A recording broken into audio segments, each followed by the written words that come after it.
We're back. Hi. Hey, y'all.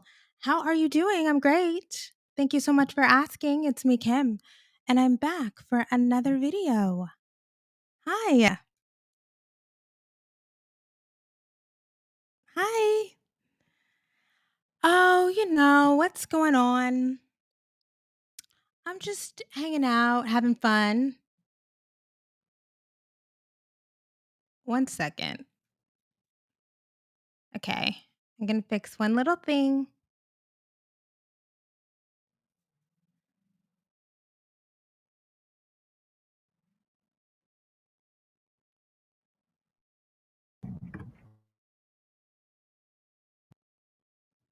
Okay, we're back.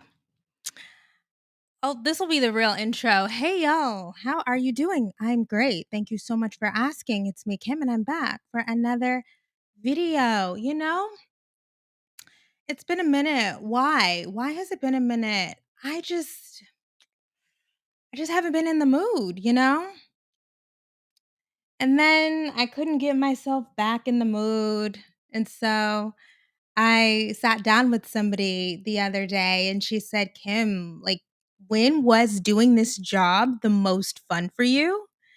And I said, when way, way back in the day, when I still lived in Oklahoma City in my $650 a month apartment, and I sat in front of the green chair that my mom gave me when I moved into my first apartment and set up, I don't know, maybe it wasn't my iPhone. I don't even know. I don't think I had a real camera and just like sat down and talked. Like that was when it was the most fun, when it just felt natural and organic, and I don't know, like there is something about the professionalization of YouTube that really, when it's going great, this is the best job in the world, when you can just do what you want and like feel chill and like talk to your people. This is the best job in the world. But it's just got too mussy and fussy and Mr. Beastie, you know? And now I do think we are back to a feeling of like, just talk, you know? Just like talk, share your thoughts. And I think a part of this is Chelsea, at the financial diet, just seeing her just like sit and just like talk to people and say things. And I was just like, yeah, let's just like hang out. And what is the place in my apartment that I feel is the closest vibes to me sitting in the entryway of my old OKC apartment in front of that green chair? It's this, just hanging out. So that's what we're going to do.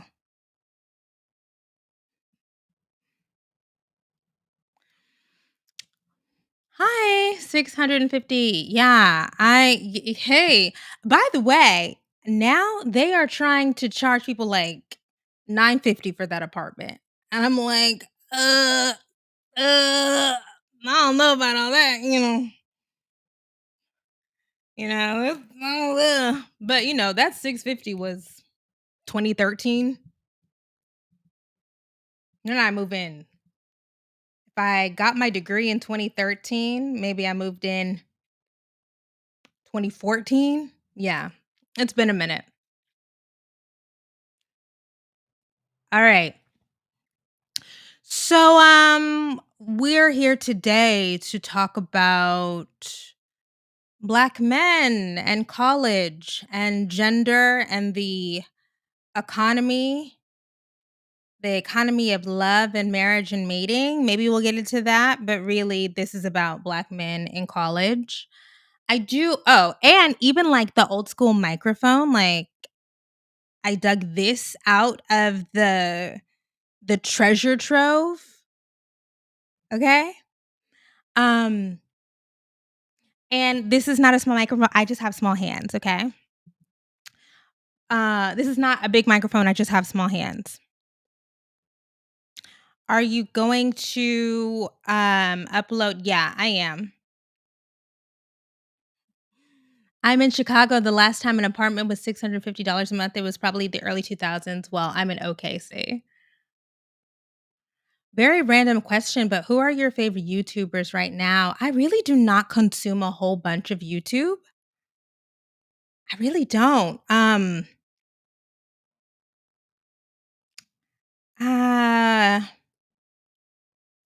I don't consume a whole bunch of YouTube. I can't even I what do I watch on YouTube right now?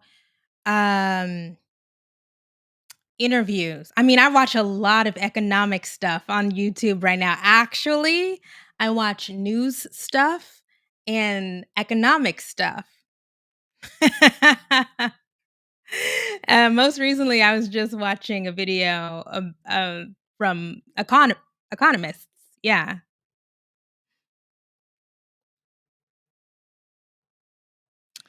I am doing okay. I'm just, living. I'm doing good in part because the weather is great. When the weather is fantastic, I feel great. So I'm happy and upbeat and positive. I am wearing merch. I just wear I didn't even plan this. I just really wear my merch. My black women aren't here to say you at shopknf.com. Do you mostly consume content to learn or are you consuming for fun too? I am back to scrolling Instagram for fun, probably a little bit too much, but I am not on YouTube a whole lot for fun. Mainly to learn. I'm mainly on YouTube now to listen to experts. I like to listen to talks and to get round out my knowledge of things that I feel like I already kind of know about. And then I like to find new economists to listen to. The books that I am reading, oh my gosh, okay. This is a long ass intro. But I just got finished reading Rethinking Outliers. What was the Malcolm Gladwell follow-up? Let me just make sure I know what it's called. Revisiting Outliers or something like that. Oh, sorry, let me look at it. Oh crap. This is not my real laptop. Let me go over here.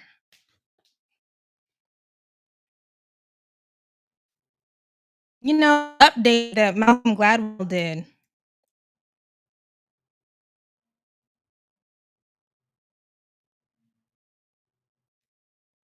Rev Now why did I think it was Outliers? Revenge of the Tipping Point, girl. Revenge of the Tipping Point, Overstories, Super Spreaders, and the Rise of Social Engineering. Why did I think it was revisiting Outliers, girl?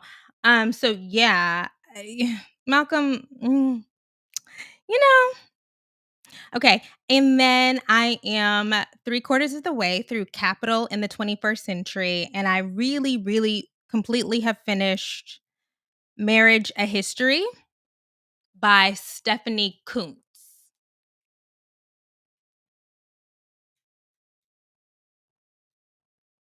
Malcolm Gladwell is a really interesting, interesting.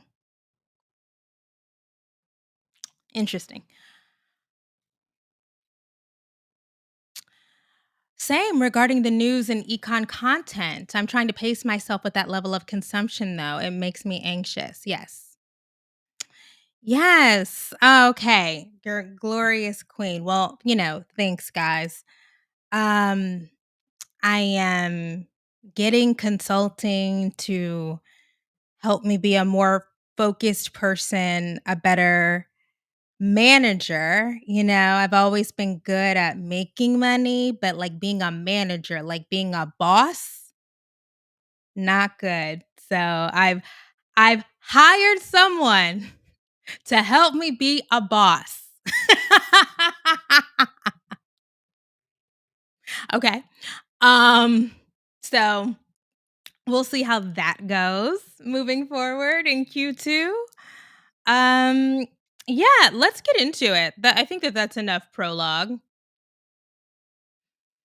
I need to get back to reading leisurely. I've been diving into creative writing. It has helped to provide a bit of escapism for me. Yeah, I think that, ooh, this is a whole nother thing. Okay, I'm not gonna, okay. Um, One thing that our culture is sorely missing is a love for creativity and creative expression and art and artisanship. I think contemporary billionaires are uniquely evil. I have a lot of rants in my heart, okay? So if you say a prompting word, I will just go off on a rant because it's been a long time. Um, but I think one of the ways that contemporary billionaires are uniquely evil is because they have chosen to forego investment in artistic institutions. Okay. Now, why have they done that? It's actually pretty complicated. And the historic relationship between artistic institutions, art museums, symphonies, yeah, schools of performing arts and stuff. Like it's a complicated history. It is for sure. Like the Sacklers, you know, um, those billionaires, the Getty Museum, the Sacklers, the Guggenheim, like all right. Uh, they used those artistic institutions to launder their relationship to the public, but they also served such an important societal good. So at least we got something from it. And maybe the exchange was not equal, okay? But we got something. Now we have these billionaires, and they're completely bereft of imagination. They are boring. They are tacky. They are tasteless. They don't read fiction. They don't go to the symphony. They can't read music. They don't care about art, you know? Anyways. And so now, they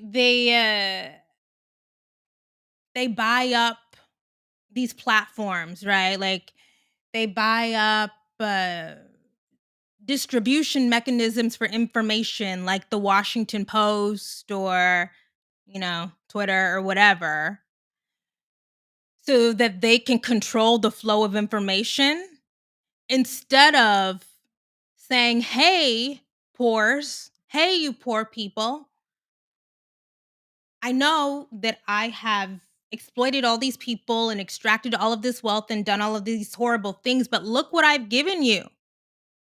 You can go to them, you can look at these gorgeous, astounding antiquities for free or really low cost. Look at this painting, okay? Look at this listen to this orchestra. Look at this play." They don't even give us that anymore.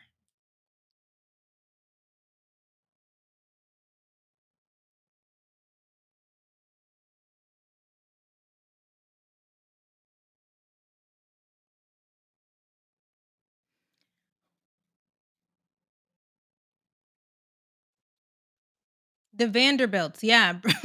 Bring back the Vanderbilts, okay? Uh, just useless, rich and useless. The show Gilded Age kind of touches on that. I haven't watched Gilded Age. Commodifying creativity too till it becomes, oh my gosh, Murphy. Sorry, this is like we're gonna get on. We're gonna get on, but the oh yeah, it is the It's not just the commodification of creativity, but it's the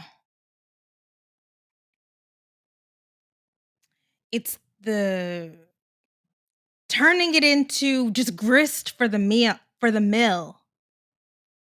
Uh, Creative and intellectual work is not something to appreciate or respect or revere. It's just fodder, you know, stuff that you shove into the algorithms, stuff that you shove into the training data for the LLMs. Oh, have ruined humanity. Like, the new school billionaires have actually ruined humanity. Okay.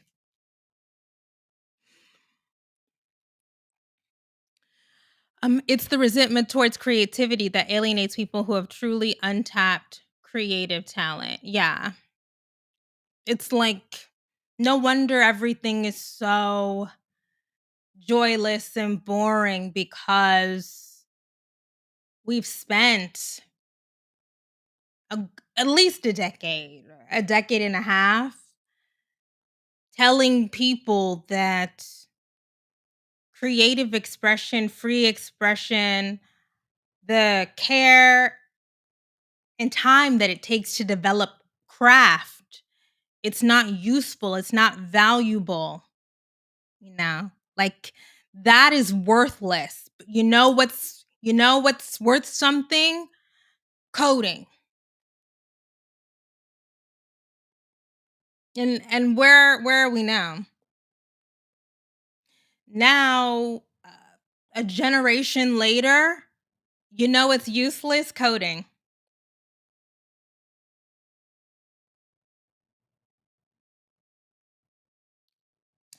Uh Look, the LLMs are not going to take all of the software engineering jobs, but they're going to take a lot of them. Now, I have spent a little bit of time in the months that I've been away. I have stumbled on some the comp side of YouTube, the tech job market side of YouTube, the software engineering side of YouTube. Those people are fucked up. And they're mad and they're resentful and they should be because they don't know a world in their consciousness where it wasn't drilled into their brains. Tech, tech, tech, coding, coding, coding. If you want to have safety, if you want to have security, tech, tech, tech, coding, coding, coding. And that has resulted in the overproduction of software engineers, of coders.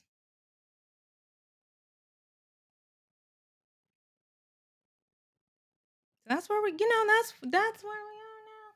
That's where we are. I did share not too long ago. We're about to transition. Don't worry. Stick with me here. I did share not too long ago on my Instagram stories. This was it a meme or maybe it was an Instagram reel of do you want your children to excel in school? Then don't teach them coding, teach them an instrument. Duh. Do we have people out here for any amount of time who had the opportunity to introduce their children to a programming language or an instrument and they chose a programming language?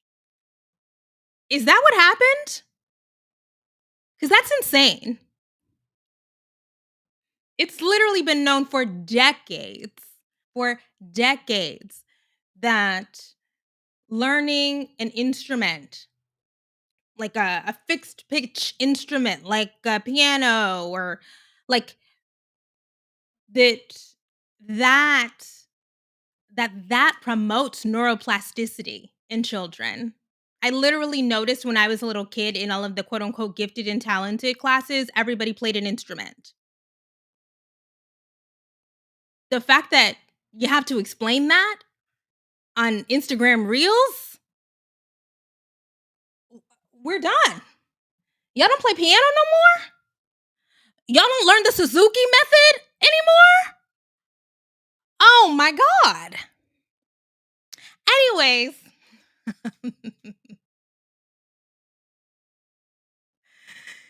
anyways, whew, your point about information being used to train LLM sparked up a point about how the democratization of information makes so that people think intellectual curiosity is useless. Oh my gosh, don't get me started, you guys. But yeah. Yeah. People think just learning things, knowing things, bro. The over reliance. You know what the most embarrassing development? It's been a few months since I've been on this channel. So, I just have a lot to get off my chest. We're just going to be here, okay? It's fine. One of the most embarrassing developments of the past, we'll say 6 months, the past year, are the number of people who say, I asked ChatGPT and it told me this. Well, this is what ChatGPT says. Why aren't you embarrassed? And I'm not anti LLM at all. I'm not anti chatbot at all. But to do real thinking, real analysis, and now there is research about how often ChatGPT is wrong, how often the the LLMs, the chatbots that synthesize that information, they're wrong. I don't even consider it to be a real thing unless there's a link attached to it. It's real bad. The idea that you don't have to learn things because there's AI. How long have calculators been around? We still learned how to do the math by hand even though we had access to calculators. I know the kids don't do times tables anymore, but we still learn times tables even though we had calculators. Because the process of learning how to solve the problem, think through the problem, figure it out, like your brain is a muscle. You got to train it. Oh, there's just going to be so many zombies walking around.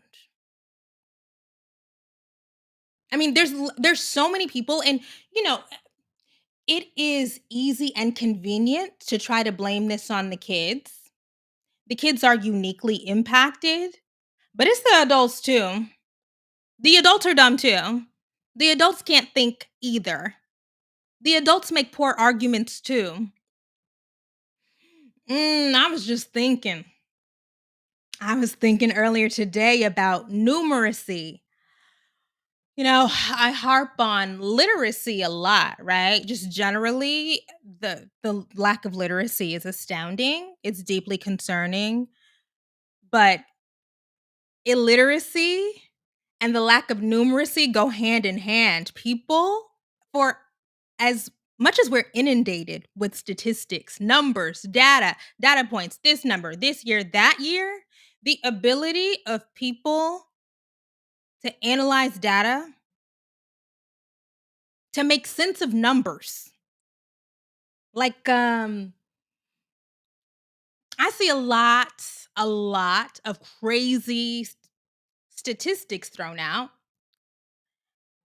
And the inability of somebody to see something that is clearly wrong, clearly insane, and clearly fake. And the fact that no alarm bells ring off in your mind and say, something is wrong with this number. That percentage doesn't make sense, right? Like a number as a part of a whole, right? A statistic as a part of a whole. Can you?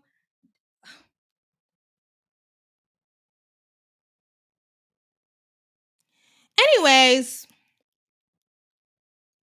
anyways, I mean, people aren't getting dumber. I mean, that's just a real thing. It's just a real thing. I mean, look, I don't want to put my nieces out there because I know that they're old enough to watch this now, but not too long ago, I had to sit down with my nieces and be like, look, we got to change the approach here. Yeah, the approach, I'm worried that the approach that you are taking to learning is a loser approach. That's what I said. Do y'all want to be losers?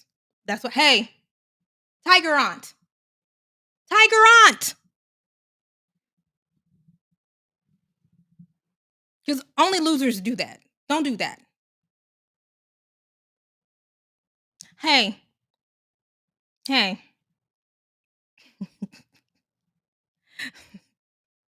I am who I am.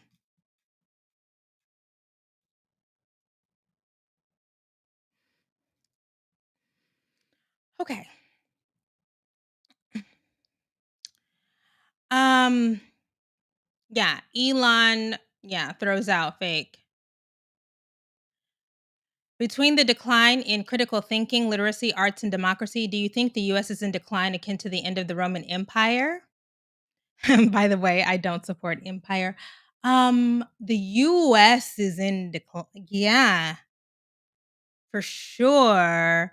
I mean, I guess it so akin to the Roman Empire, that's gonna be a tough one. Okay, right? Do I think that the collapse of the United States is imminent? No.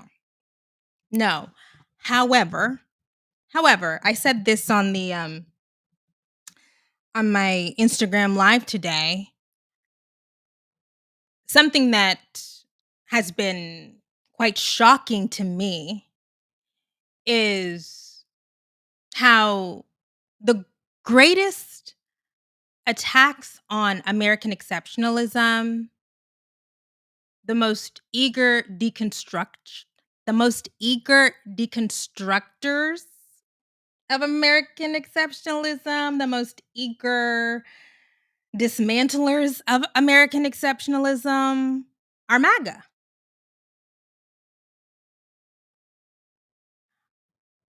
MAGA have put people who want Democrats to win in the position of being the American exceptionalism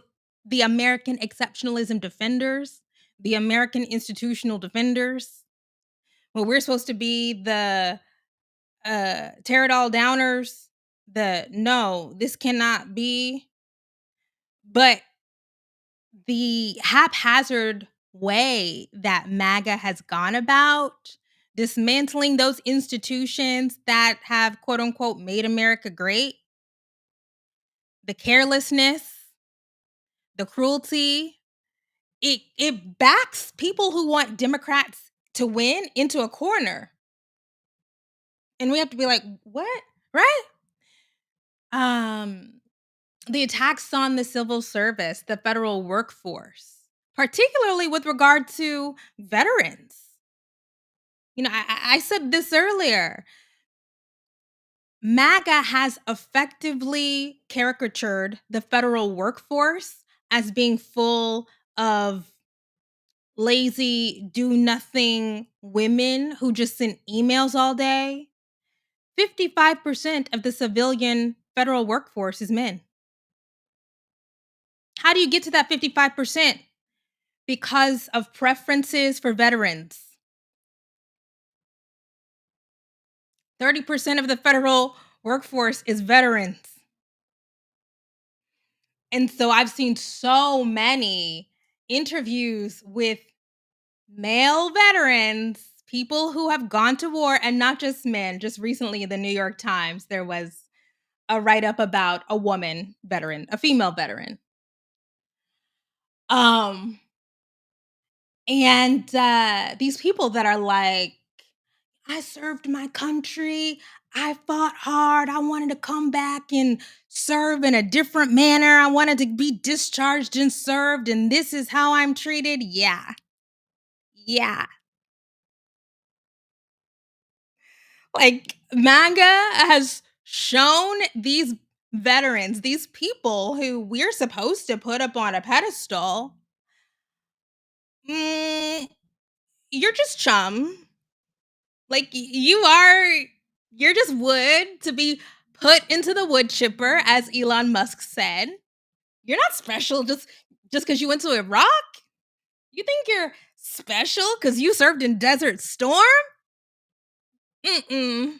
No. No, not with MAGA in charge. You're a worthless normie like the rest of us.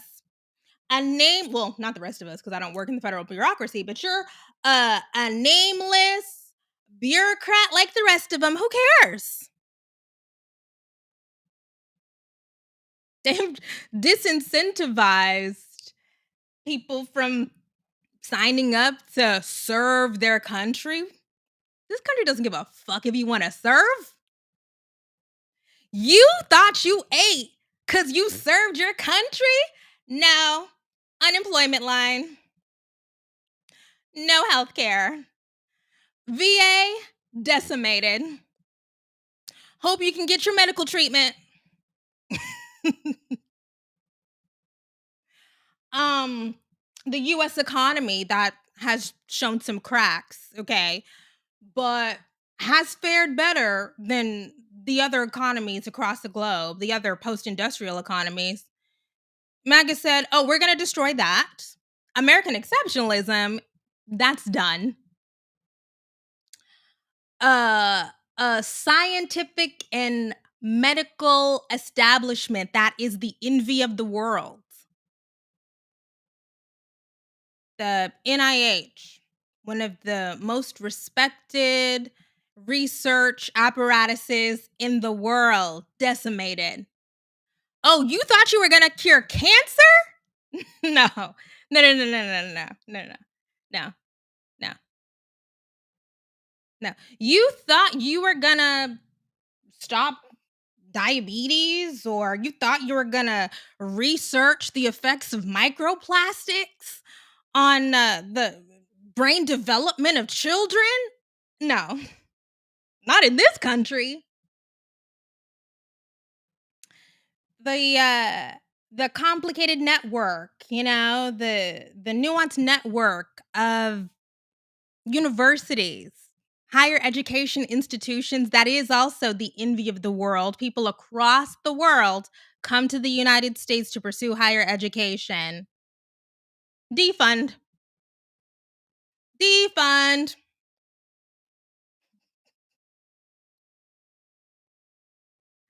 I am actually astonished. MAGA said, nobody hates this country more than MAGA. Actually.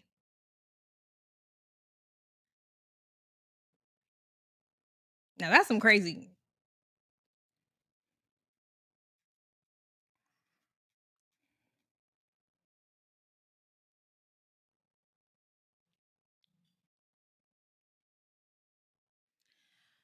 My brother graduated from Temple University with about $100,000 in student loan debt, and his highest job offer was $17 an hour.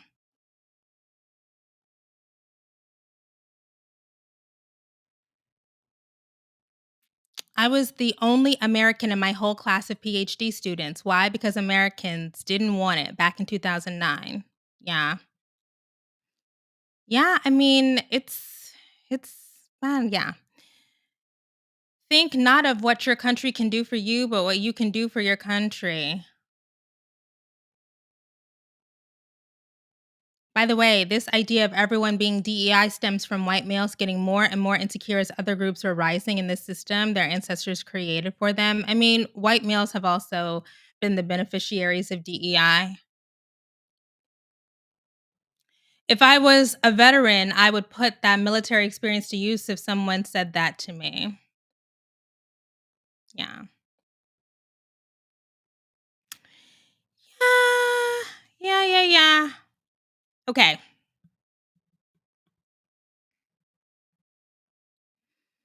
Kim, why, in your opinion, do you feel MAGA wants to destroy American exceptionalism? I don't know. I haven't gotten there yet. I really don't. I don't have a definitive. I haven't gotten to the end yet. I just know we're in the middle of it. I need to think about it more.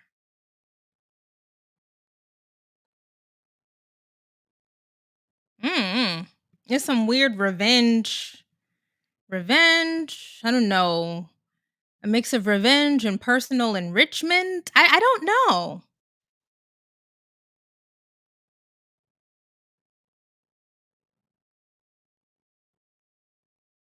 Oh, okay. So, anyways, let's move on. We are here. We're supposed to be talking about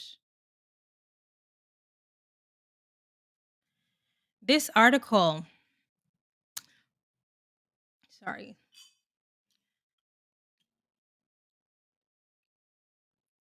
At Black colleges.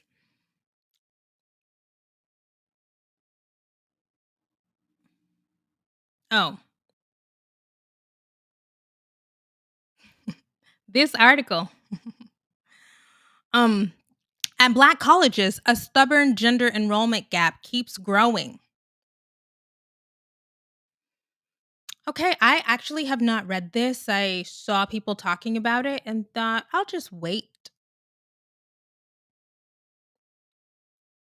I'm gonna be honest with you. That chat is distracting me. We're gonna have to remove it. Let's Okay. Sorry. It was gonna bother me. Okay. Let's read it aloud. This is by Clyde McGrady, published on March 30th, 2025. Let me just tell you, Clyde McGrady is a Negro. There's no doubt about it. No ancestry DNA test needed. The name Clyde McGrady says it all. All right. Le Before stepping foot on Howard University's campus, Skylar Wilson knew I feel like there's a lot of Skylars, a lot of Negro Skylars out there. Skylar Wilson knew she would see more women there than men, but just how many more stunned her? Okay, Kim, can you read? Yeah, okay. Let's try it again. Before stepping foot on Howard University's campus, Skylar Wilson knew she would see more women there than men. But just how many more stunned her? Howard, one of the most elite historically black colleges and universities in the nation, is only 25% men, 19% black men. Damn. I was like, wow, said Miss Wilson, a 20-year-old junior. How is that possible? Howard is not unique. The number of black men attending four-year colleges has plummeted across the board. And nowhere is this deficit more pronounced than at historically black colleges and universities, or HBCUs. Black men account for 26% of the students at HBCUs, down from an already low 38% in 1976, according to the American Institute for Men and Boys. There are now about as many non black students attending HBCUs as there are black men. Okay. Oh, you know what? I'm sorry. I have to go back just really quickly. Okay. I am going to have this conversation. We're going to talk about it, but I am putting everybody on notice. I am not interested at all whatsoever in anything that could even remotely be described as gender wars. I've aged out. I'm bored. Gender wars are for stupid people and men who are jealous of women. I'm tired of the inane arguments, the oversimplistic, reductive, repetitive debates about baby mamas and dates. I'm out. It's not a good use of my mental energy. The origins of these phenomena, the reasons for them, any potential solutions are so complex. They're nuanced. I don't want to have any stupid conversations about it. Okay. I don't want to talk about masculinity and femininity. I don't want to talk about single mothers.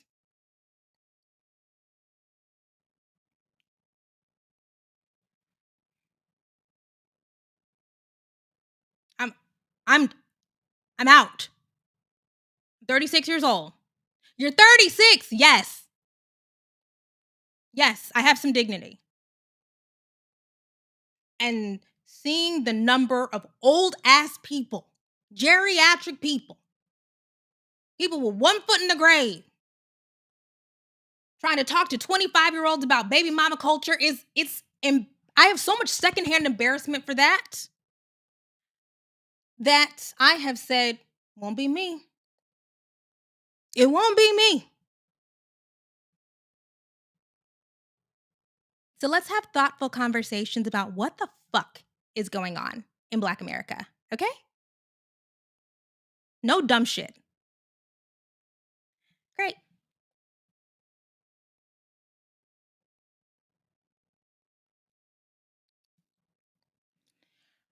Okay.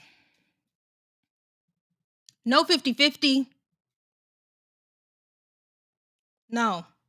No.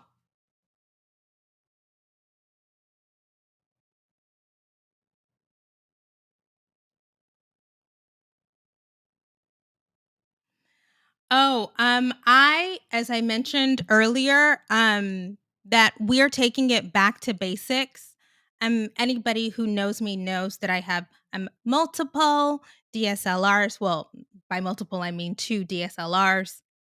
But we right now are doing humble, okay? We're going back to the basics of when I set up my iPad and recorded a video in Oklahoma City, Oklahoma, okay? That's where we are. Um okay. Let's do this.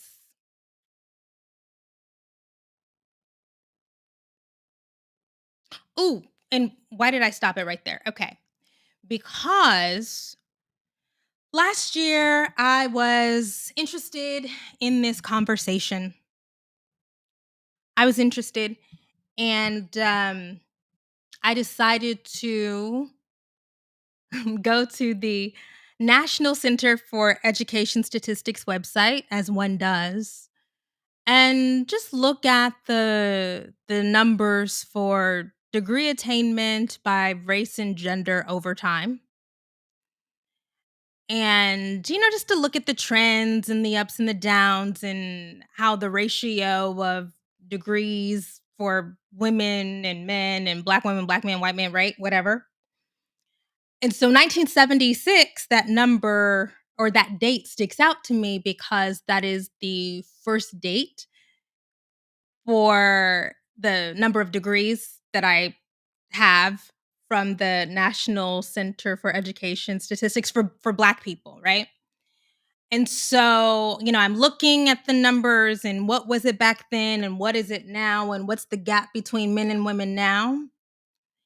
And I I don't know why this was a new thing for me. But did y'all know that the ratio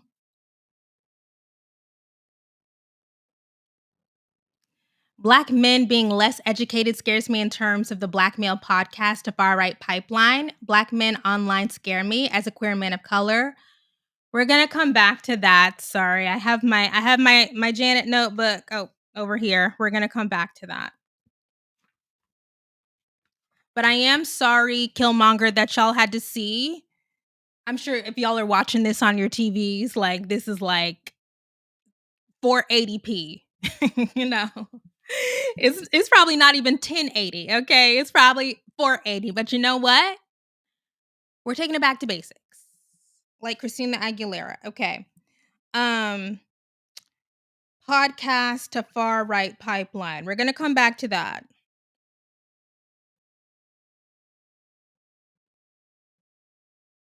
All right. So I, looked at the data points. I even, used Python to make little line graphs and stuff and did the comparisons. And what I was actually really surprised to see was that the ratio of degrees conferred to women to Black men was lower in 1976 than it is now. It's has only increased. I don't know why that was such a shock to me. That the ratio, here's my note, the ratio of bachelor's degrees awarded to Black women compared to Black men has increased over time. In 1976, the ratio was 1.33.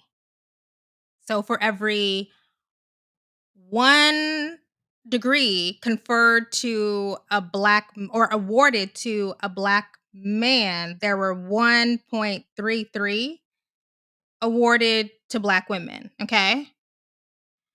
In 2010, which my class year would have been 2011, but I got a degree in 2013. It's a story. If you know the story, you don't. You don't. Um, it was 1.94. So for every one degree awarded to a Black man, there were 1.94 degrees awarded to Black women in 2010. The latest data that I had, or that they had when I looked at it, was 2019. In 2019, the ratio was 1.78. Okay. So, what I'm trying to say is that when my mom got her undergraduate degree in 1980, the ratio was 1.48. The ratio of degrees for Black women to Black men is 1.48. The ratio was higher when I got my degree than when she got her degree.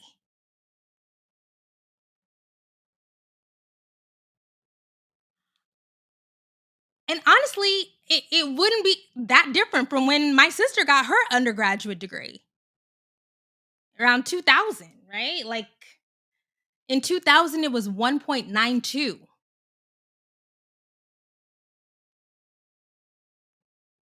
Right? There are, from when she graduated and I graduated, there's a 46% decrease in the percentage of degrees awarded to Black men. I don't know why that was so shocking to me. I don't know why that was so why did I never think of that? Why did I never think to look that up?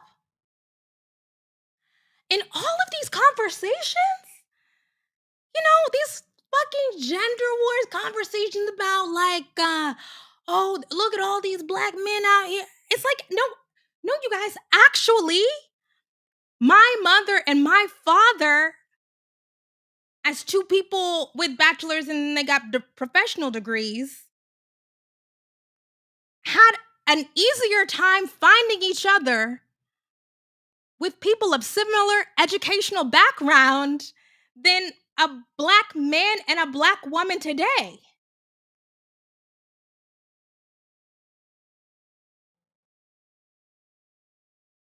No wonder. No wonder this shit is fucked up, you guys.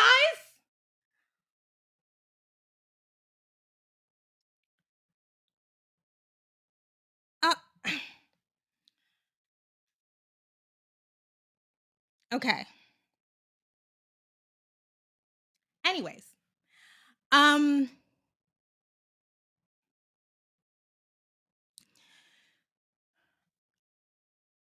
yes, to the degree paying even more in the long run compared to no degree. Parents play a role. We've told ourselves that trade schools are the answer, and it's a completely different conversation. The rise of Black liberation in the 60s, 70s stressed learning as much as possible. Okay, Marble. Now, this is just completely anecdotal. I don't have any qualitative or quantitative data on this, but anecdotally, I talk all the time about how lucky I was to have been raised by Black boomers. I say this all the time. To have been raised by people who graduated high school in 1976 is such a gift because they just came up in the perfect sea of strong Black institutions, strong cultural investments, a deep understanding of what our responsibility is as Black people to each other. Okay. What we have to do, why we have to do it, and opportunity. Okay. So it's the mix of culture, Black institutions, and opportunity that is unlike any other time period. And so I have a very particular orientation towards education, towards my racial identity, towards my communal and social responsibility, but also towards being in those books. Okay?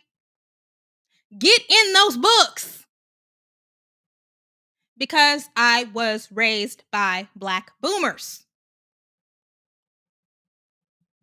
Now, the emotional part, that's different. That's different.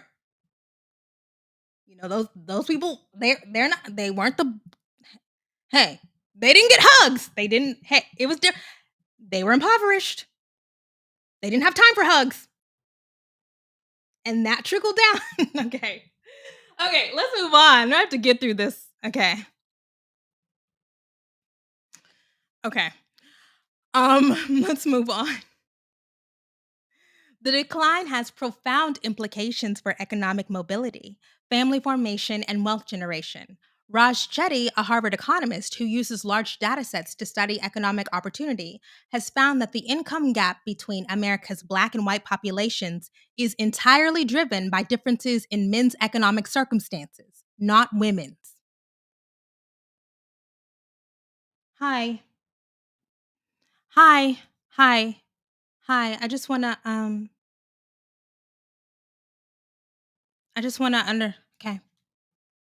Raj Chetty, a Harvard economist who uses large data sets to study economic opportunity, has found that the income gap between America's Black and white populations is entirely driven by differences in men's economic circumstances, not women's.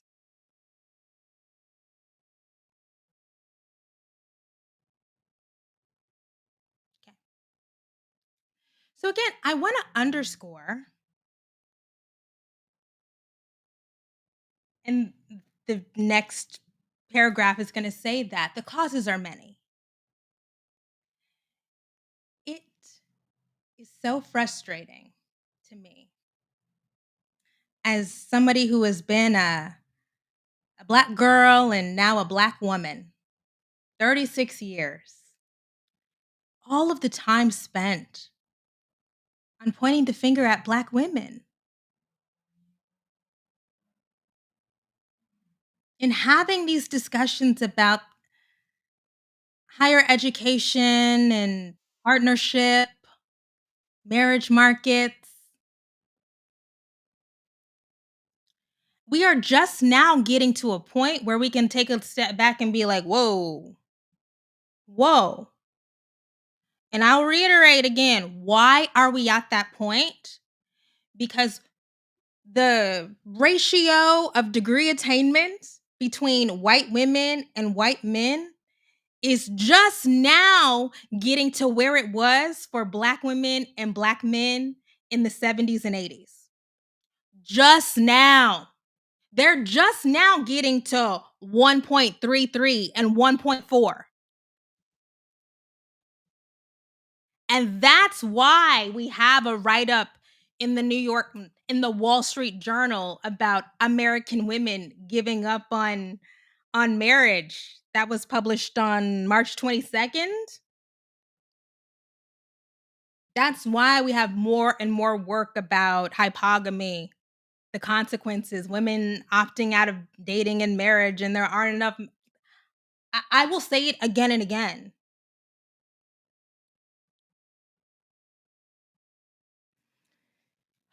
Okay. Black boomers made one big mistake. They didn't do politics to keep the benefits they had for their kids and grandkids. They went to work and came home and largely abdicated politics outside of voting. I don't think so. I mean, no, I don't think so. You know who I think really did that? You know who I think really did that? Gen X. Yeah. Gen X killed black politics. Ah! Ah!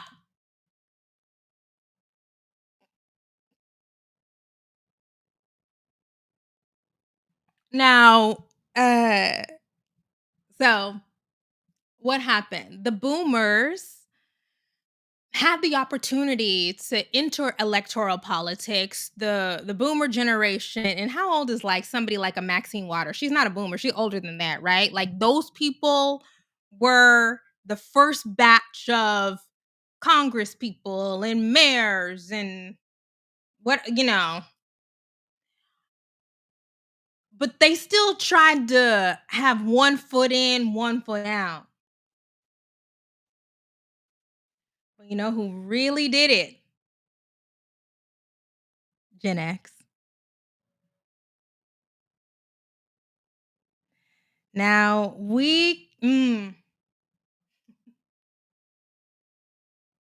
Gen X was the generation. In fact, man, this was not recent reading. This is because it's been months since I've been on here. This was ooh, sorry. Now I have to look through my reading notes. I'm sorry. But I was reading black political scientists, not Claudine Gay or Claudia Swain, but I was reading black political scientists about how the 90s was the time when movement politics among black people were supplanted by electoral politics, where all of that we'll call it counter hegemonic energy that was the civil rights movement, that was the Black Power movement, that gets invested into electoral politics in the 90s. And that's how we get here. I don't have time to find the citation, but we can talk about it later. We can talk about it later. Okay.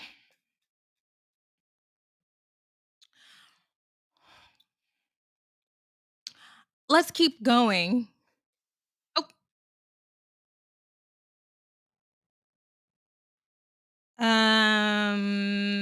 okay.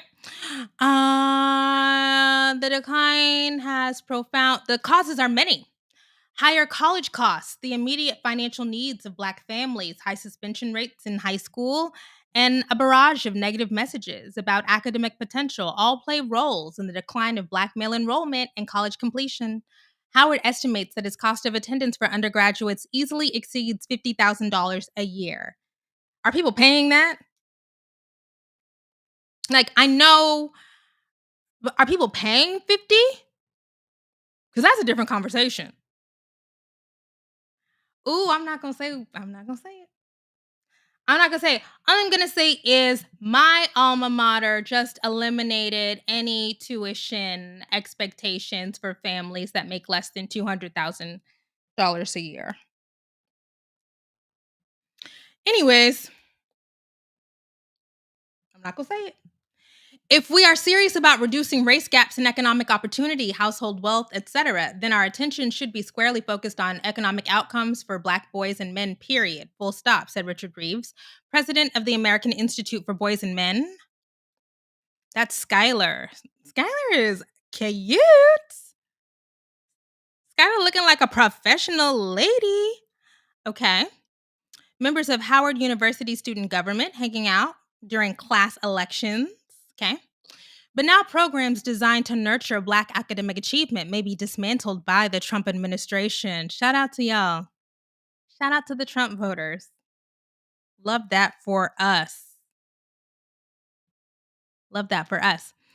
Um, which deems them racist diversity, equity, and inclusion efforts, cultural centers, mentorship programs, workforce recruitment activities, and scholarship programs are all threatened by the White House's promise to cut funding to universities that do not eliminate what it calls racial preferences.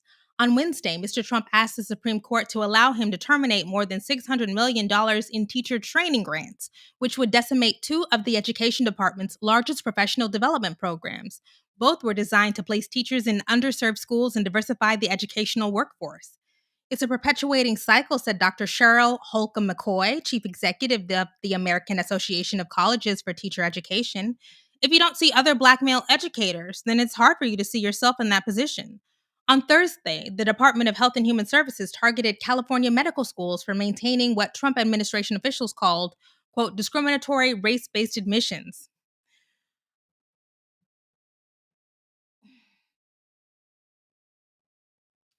Y'all, like, 5% of physicians are Black.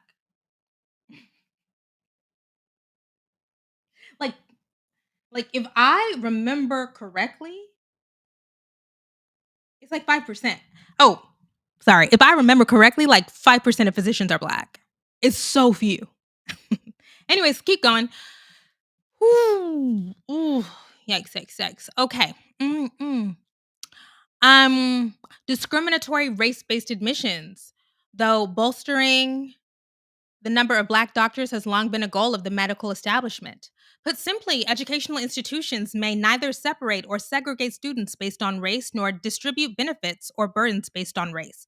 Craig Trainer, the Education Department's acting assistant secretary for civil rights, wrote in a memo to universities in February.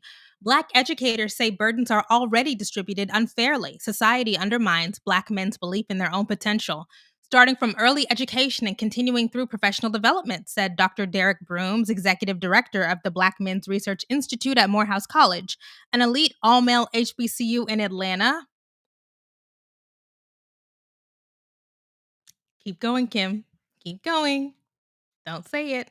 Colleges like Howard may be the starkest of manifestations. Peyton Garcia, a Howard sophomore, recalled being one of three men in his introduction to philosophy class, which has about 30 students.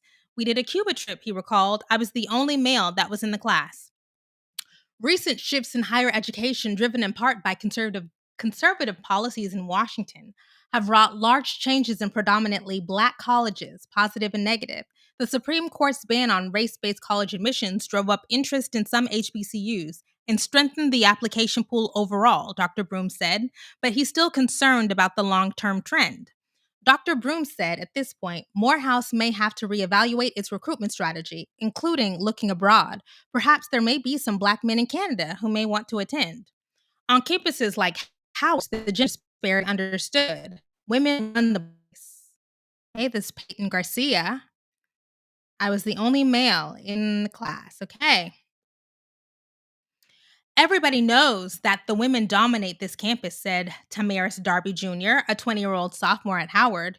You see predominantly women out here running for positions, and then you see their friends, young women, showing up for them and supporting them, he said. It's different for the men. Hmm. According to students and faculty at Howard, Black male students can have a difficult time finding both themselves and a community. One night last October, young men gathered in small groups on the Howard Yard and wrote down what they were most afraid of. I have a fear of failure, said Joshua Hughes, a senior who led the burning of the fears that night. I have a fear of letting my family down. I have a fear of not living up to my full potential. Some read their fears aloud before tossing their writings into a giant fire pit as a drumline banged African djembes. In 2019, Ken Hadley, then a senior advisor to Howard's president, was asked how Howard could better engagement on campus. He put together a survey of students, faculty, and staff, and then hosted several barbershop listening sessions. Something clicked. We had those very detailed emotional conversations around manhood, around masculinity, around relationships, said Mr. Hadley. Now, Howard's assistant provost for academic partnerships and student engagement. Male fears can work against college attendance, students said. Fears of failure may deter Black men from higher education, even as fears of letting their families down drive them prematurely into the workforce before their earning potential can be reached. Mr. Darby said many of his friends didn't have parents or family who attended college, or they thought the costs were prohibitive.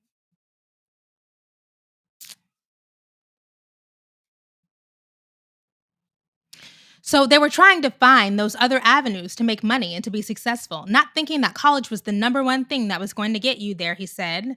As a middle schooler, Jeraine Holmes, a 20-year-old sophomore, recalled thinking, college? What is college? He added, I knew I just wanted a job. But in his Detroit area, did I say Detroit? Kimberly's a Negro. In his Detroit area high school, he enrolled in a college readiness program, and it made all the difference. As a general proposition, young men are arriving on college campuses less skilled academically than women, Mr. Reeves said. That's even more true of men of color, Black men. That leads to problems of completion, which are at least as significant as declining enrollment. The first year of college is crucial for male retention, and a lack of services can lead young men to feel isolated or that they don't belong, Dr. Broom said. Mm. Mm. I had to ask my boyfriend before I can share this story. Okay. I have to ask him before I can share it. I can just say that my boyfriend Malcolm went to Morehouse for a year, but he did not get a degree from Morehouse. And the story is crazy. The story, but I've not got permission to share the story. Okay. Anyways, let's keep going. That leads to problems of completion. Okay. The first year of college is crucial for male retention, and a lack of services can lead young men to feel isolated or that they don't belong, Dr. Broom said. If you can show you if you can show you can keep people, that folks can persist to graduation, that becomes a recruitment tool itself, said Dr. Brooms. On a recent warm, breezy spring day on campus, Howard students lay on blankets chatting. Some set up tables to sell merchandise displaying the famed entrepreneurial Howard hustle. Others campaigned for student senate or royal court. The gender disparity was on the minds of the students.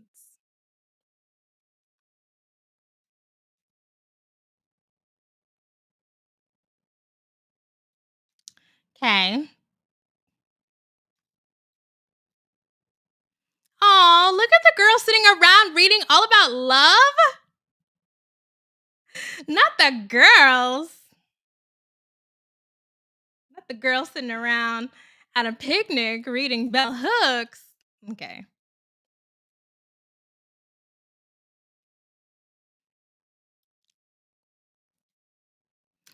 Christian Bernard, a 22-year-old senior from affluent Potomac, not Potomac, girl, Maryland, is a third generation legacy student. He was on the yard selling items from his clothing brand, emblazoned with the slogan, Worth It. He started the brand amid the turmoil and grief of June 2020 after the murder of George Floyd by a Minneapolis police officer and the swell of Black Lives Matter demonstrations. He chose Howard for its soccer program and his family ties. Before injuries derailed his athletic career, he made strong friendships with his teammates. There's a lot of male camaraderie here at Howard. I almost did the thing, the, Har- the Howard Harvard thing, he said. Those studying the challenges that young Black men face are careful to avoid a battle of the sexes. Women have faced historical challenges of their own. Some people perceive female gains as a threat to men in a zero sum battle for resources and power. Mr. Reeves said that that is a mistake, particularly when it comes to family formation. Asking the young men on campus how the gender gap affects dating will draw a sheepish grin. They understand their advantage. Young women are thinking about it too. Those ratios, said Nevaeh Fincher, a sophomore, can be rough. A lot of the boys feel like they've got options, Miss Fincher said, which, if we're being honest, they do. The lack of college educated Black men could change family structures and breadwinning patterns, placing more financial burdens on Black women. I mean, you think? You don't say. You don't say. The lack of college educated Black men could change family structures and breadwinning patterns, placing more financial burdens on Black women. You don't say.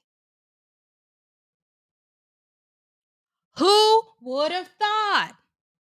I am so surprised by these developments. Like, what? Okay. College educated Black women already have higher lifetime earnings than college educated white women because they work more years over the course of their lives, despite lower annual earnings, according to the Kansas City Federal Reserve. For young women who care about the future of Black America in general, all of this is alarming. We see a lot of school programs and districts that are giving up on students and giving up on Black men before they even give them a chance, said Ms. Wilsons. She's seen it in the male students she mentors. Who say their teachers don't offer much encouragement. They expect them to be bad, she said. They expect them to be problems.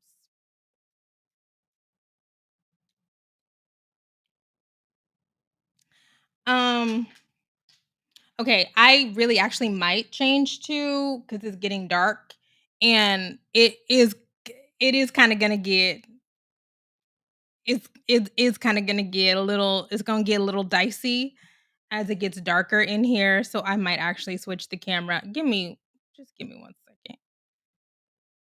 Give me 1 second. Y'all talk amongst yourselves.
I'm back. Not my light going out. Anyways, um, yeah. So that look, hmm, where are we gonna go next? Let's go to Torre because Torre made some. Yeah. Let's share this. To Wait. comments all over. Oh wait, not this one. Let's start with this one. Men are not attending college, and this is a horrendous trend. The number of black men at four-year colleges has plummeted, and at Howard University, there are as many non-black students as there are black men. Howard is just 19% black men. There's an array of reasons why this is happening, but the number one thing sociologists point to is something they call the belief gap, that a lot of young black men don't believe that they can or should be able to handle college intellectually or financially. Guys, college is a critical part of gaining the intellectual skills you need to get into the middle class. Black women have known for years and years that they need degrees to overcome racism and misogyny and get as far as they can in life, and they have become the most educated demographic in the country. But leaving black men out of that trend means a lot of potential wealth that could go into the black community won't go into the black community, because people who could have become middle-class professionals and intellectuals will not be able to make that leap. Okay. He did a follow-up. Let's look at the follow-up. Black men not going to college got comments all over the map. Some commenters who work in education say, yes, it's hard to get black men to see themselves as college students. I'm a high school teacher. I'm trying to help them, but a lot of my black male students are scared of college. As a high school counselor, I see this firsthand. They have become so disconnected from school despite all the interventions we try. Some of this is black males thinking they're not up to it intellectually. If they don't see black teachers, they may not see a place for themselves in academia. And they get a lot of messages from their peers that being smart and getting good grades is not cool. Studies have shown that black children have fewer friends the higher grades they have, something we don't really see among white kids. We see black students being socially punished by other students for doing the work to get good grades. And black male students are often punished faster in a school environment, leading to all of them wanting to recede. But yes, some students are making a thoughtful and principled choice to go to trade school or vocational school instead. And a lot of people in the comments defended them. I disagree. Trades are the fastest and most efficient path to middle class. I understand for some that is the right choice intellectually and financially. A lot of people said they do not want to go into debt to go to a four-year college. But here's the thing. People tend to make significantly more money after getting a college degree than after going through vocational school. I found this chart that shows the vast difference in earnings. You can pause to read. Liberal arts college is not for everyone, for sure, but a lot of people are making the choice to not go out of fear. Yes, society needs people to do the honorable work that is taught at vocational schools. But if we have 75 or 65% of black men in Gen Z go into trades or just not go to four-year colleges at all, there's going to be a significant amount of wealth that does not come into the black community that could have come in if they had pursued college degrees. I'm talking about a loss for the entire community. When people skip college, the chance to get to the middle class is much harder. People with bachelor's degrees make at least $1 million more in median earnings throughout their lifetime than people who only have a high school degree. That's a lot of wealth that the community is not going to see. And if you understand black collective economics, you understand this is a massive potential blow to our power, our economic power. Okay. Now, my first instinct is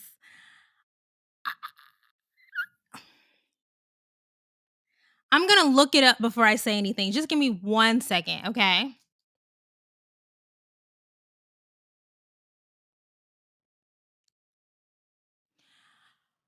Okay. Okay. I was right. Um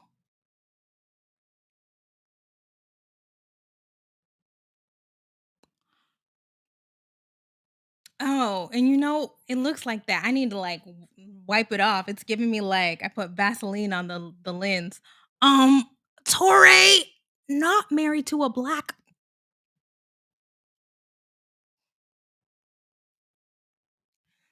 Y'all, let me wipe this.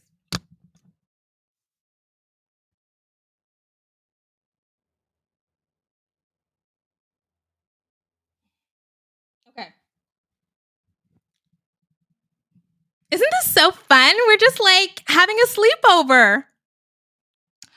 Um, Now, you know, he made some points. He made some points, right? Okay, wait. Just give me a second. I need to put it together in. Give me a second. I need to put it together in my mind.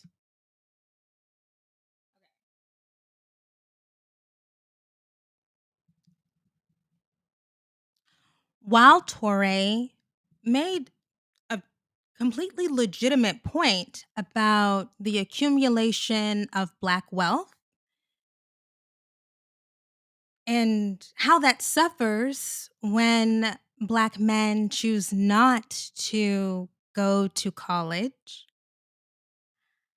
I'm not sure if person with non-Black wife is because if families are the building blocks of societies and communities,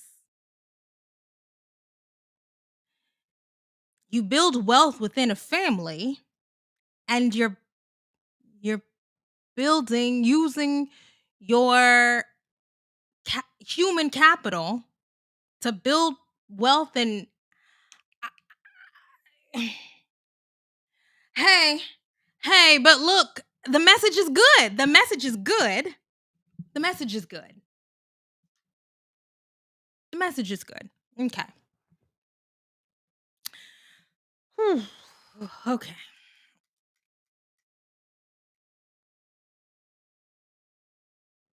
Mm. All right.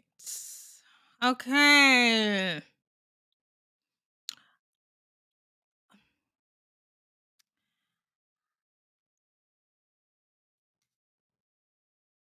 Uh yeah, the message is a salient point even through a less than optimal messenger. Yeah. Um yeah. Yeah. Okay. Okay, so here's the thing that I find to be fascinating, fascinating, fascinating. When it comes to shaming Black women for being quote unquote baby mamas, and this is not gender wars. I'm just making a comparison, okay? This is not just. Oh, I need to speak into the microphone, Kimberly. This is not gender wars. I just want to lay this out just so we can just okay. When we have a conversation about family formation and the consequences of single parenthood, single motherhood, the out of wedlock birth rate, there is often a comparison to what other races do, particularly the highest achieving Asian groups, Chinese Americans, Korean Americans, Indians, and they say, look at these people. Look how successful they are because they get married. Okay.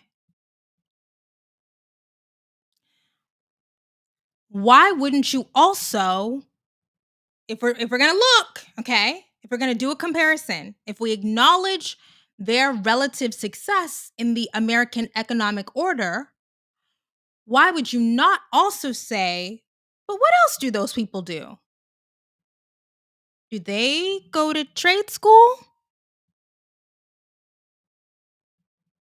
No. No. I'm just asking questions.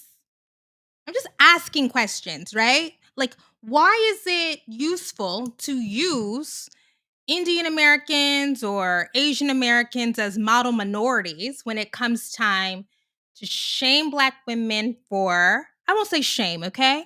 Well, I will say shame. To shame Black women for quote unquote baby mama culture, but we don't also want to look to those same people when it comes to their educational pursuits.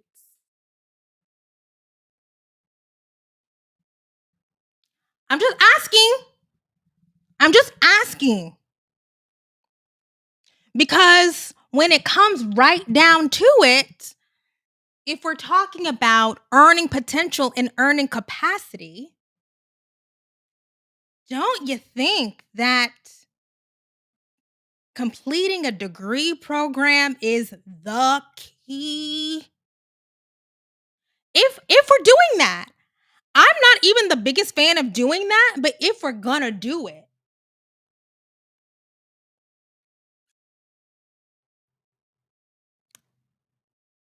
I I'm just asking questions. I don't know.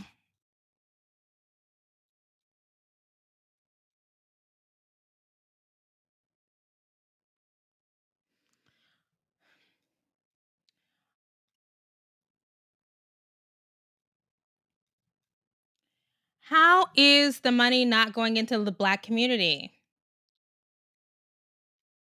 Yeah, look. The debate about trade school versus a college degree is the dumbest shit in the world, you guys. It's the dumbest shit in the world.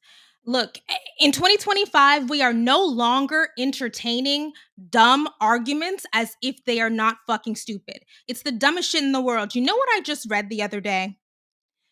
Do you know how many applications there were to the undergraduate degree program at the University of Pennsylvania? 70,000. 70,000. Okay.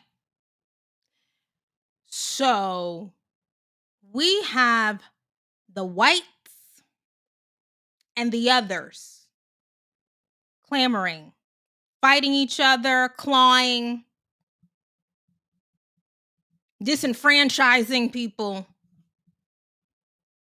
to get their kids into college, committing crimes, risking prison to get their kids into college. So I I'm not even going to shame y'all. I'm going to say I'm no longer acknowledging the what about trade school conversation. I'm just not. It's not legitimate, so I'm not going to acknowledge it as if it is. Okay?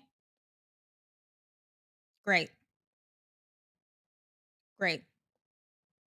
Speaking of revenge of the tipping point, one of the chapters in that book is about the machinations of getting rich people, the children of legacies, the children of rich people into elite institutions. What is it? What's it called? Something about Harvard. It's the Harvard hockey team, Harvard rugby team, or whatever. That chapter. Okay. Okay. The whites are taking penitentiary chances to get their kids to college, and y'all are talking about trade school. Please be so fucking for real.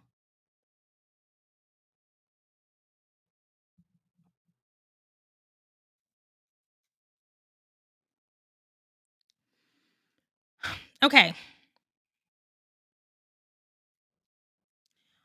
Okay. I went to cosmetology school.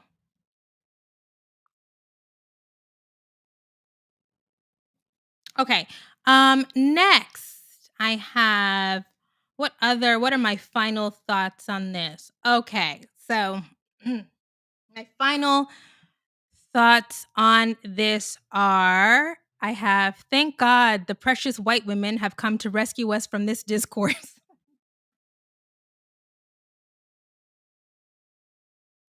No, seriously, seriously. The only reason why this is being taken up seriously now is because it's that's the truth. That is the truth. And remember, hmm, remember, okay, I'm so hesitant to even go back here, but remember a time, was it a year ago? Was it 2 years ago? Who knows? When Ebony K. Williams said that she was not going to date a bus driver, she wouldn't.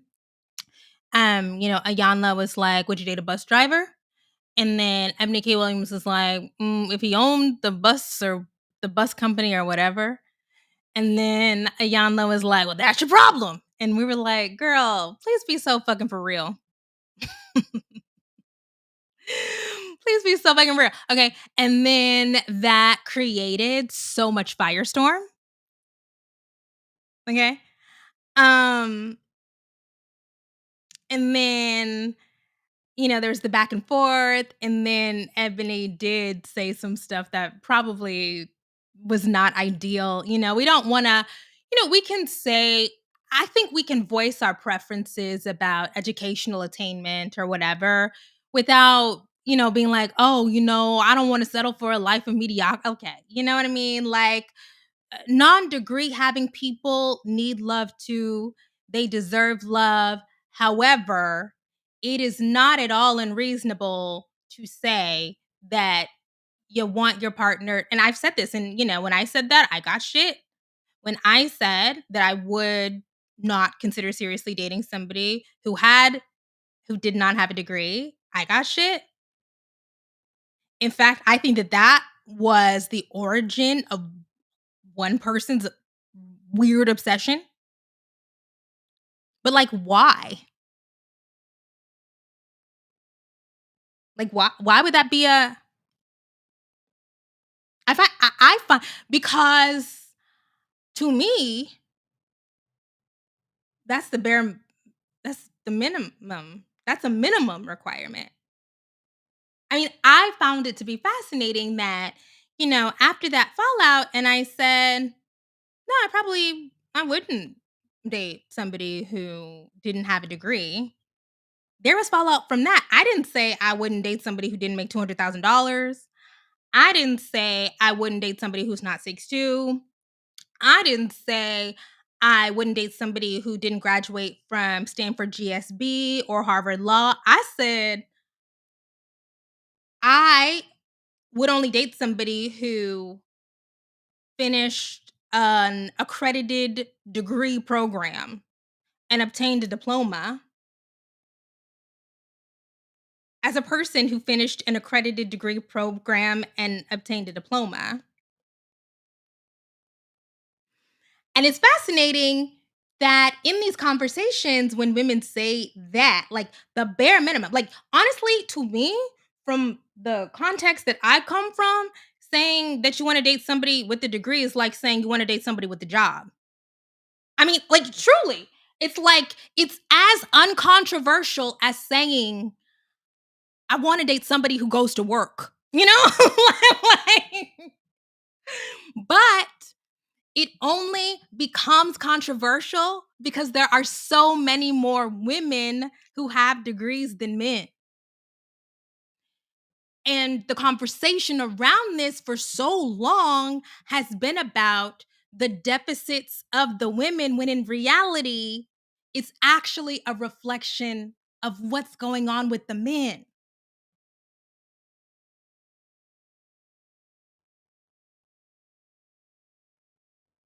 Like it is a problem that we've wasted all this. We actually needed to be over here. Y'all were over in this Kool-Aid. We actually needed to be over in this Kool-Aid.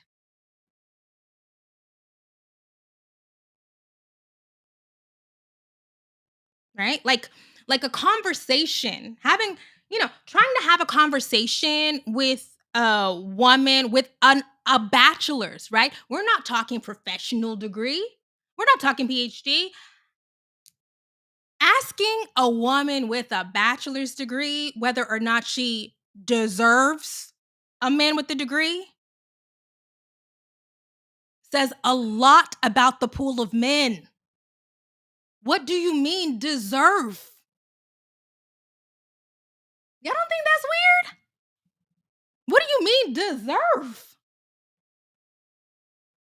We're talking about completing 60 credit hours. I mean, there were no credit hours. I don't know what the credit hours thing is. I'm sorry. We didn't have credit hours, but you know what I mean?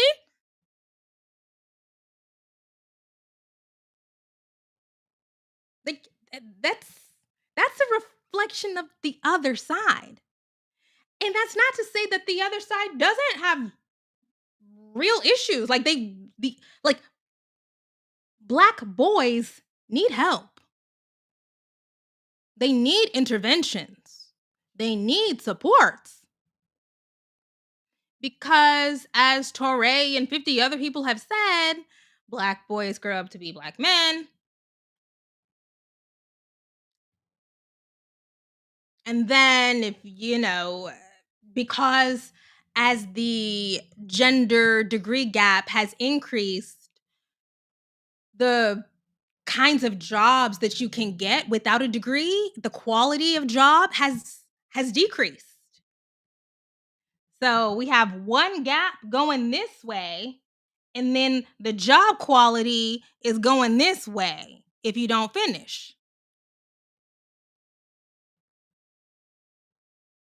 You know, the Black American mating crisis, the partnership crisis, the marriage crisis is it's an economic crisis.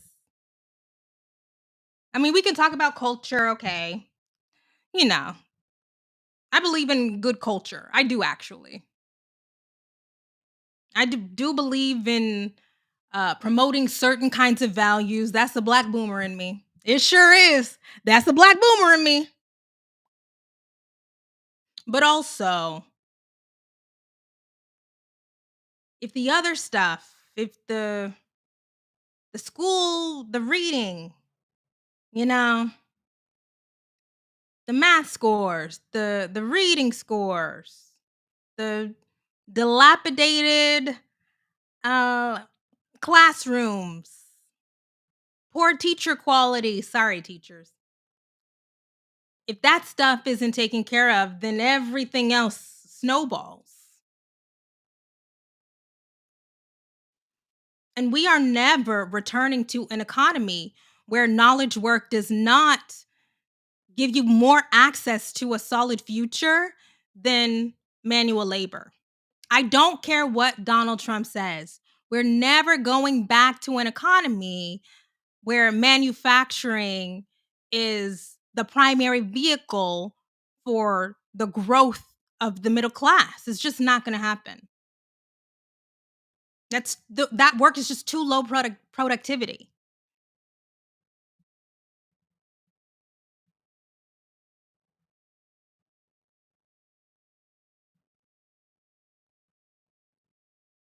So, what's going to happen? What are we going to do here?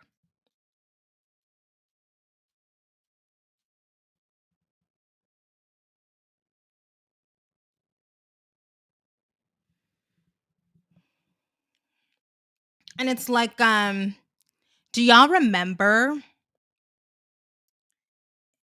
the H1B conversation with Vivek Ramaswamy?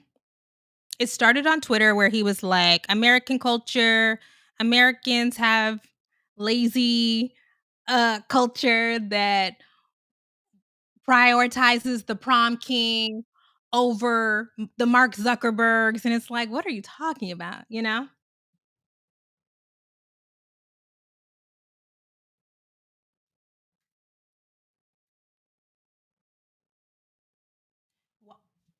Why do black men need so much support and help to do just about everything? Black women don't need that.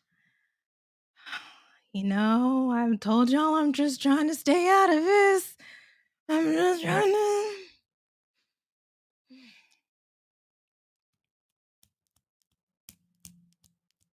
Okay. You know what I've come to believe? That men really underestimated women. That there was a kind of a culture of neglect or whatever, emotional neglect, intellectual neglect among, boys and men and whatever. But they were still able to succeed and outperform because the doors were closed to women. There were so many obstacles for women. And so it kind of gave them, this is just a theory. I'm just spitballing, like a learned helplessness. And then the doors are open to women, right? And the economy shifts in a way that, and this happens in the 70s, right? We have the structure of the labor force, the structure of the economy shifts in a way that values knowledge work, that values the the brain stuff, the typing stuff, the writing stuff, the orderly stuff, the paying attention and following instruction stuff. And the structure of the labor force is changing at the same time as these feminist movements are reaping real rewards. They're getting real wins. And so the doors fling open and, women get to trickle and then stampede into the labor force, and not just into the labor force because I'm a black woman. Black women have always been in the labor force, but into higher paying, more stable employment. And so the way that you were treating boys and men, their approaches, and it stopped working. It stopped reaping dividends for them.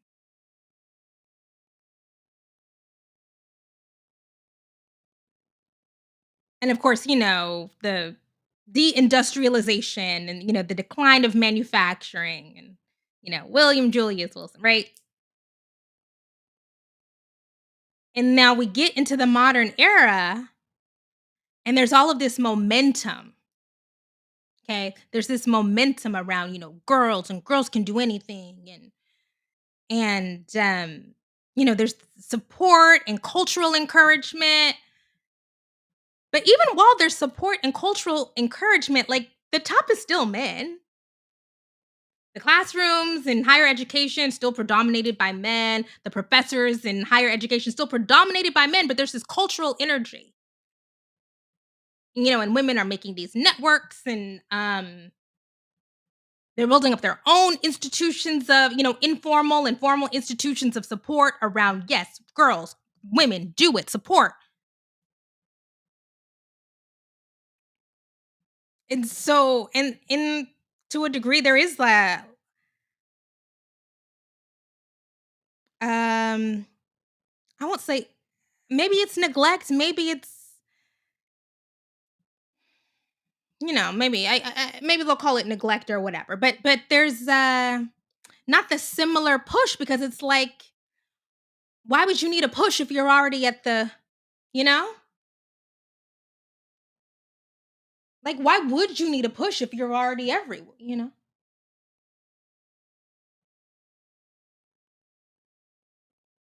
And by the way, there's a difference. I feel differently about this when it comes to like the low income and the higher income. But even as Raj Chetty's work points out, upper income boys don't do great. I mean, like it's dicey for them too. It's dicey for the upper middle class black boys.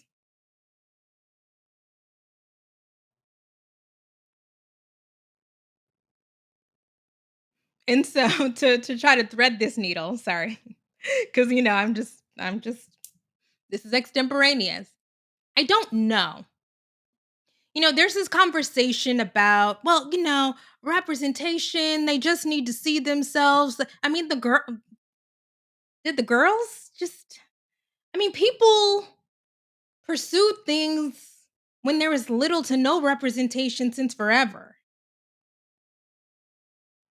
You know what I'm going to mention? Okay, so I'm the chi- I'm the child of a black woman who got an engineering degree in the 70s. Well, she graduated in 1980, okay? What representation did that lady have?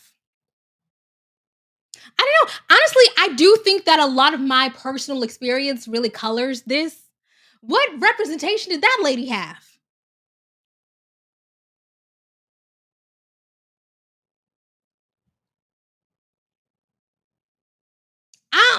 Bootstraps Kimberly is coming out. I'm so sorry. I know. My boyfriend voices Bootstraps Kimberly.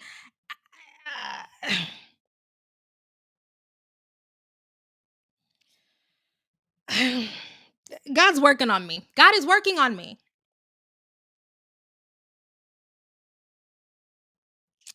because there's just some. Oh, mm, I don't know.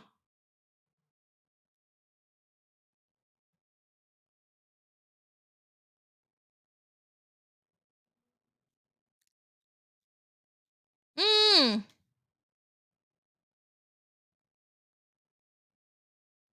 hmm, hmm. Okay.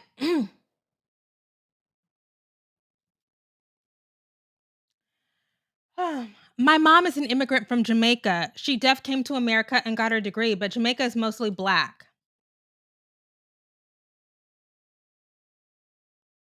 Yeah. My brother wasn't doing well initially in undergrad, and his father said, "Get your grades up or you're going to the military." My brother quickly turned his act around. I can't stand the representation argument. Be the representation. I mean, I'm not a data denier. I don't want to be a data denier, okay? However,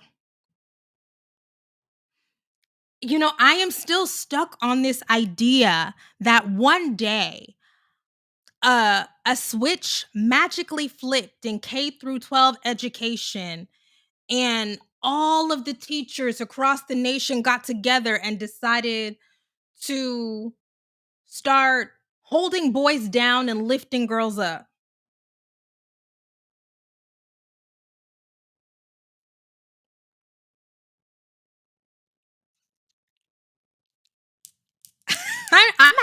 I'm still having I'm having trouble with it.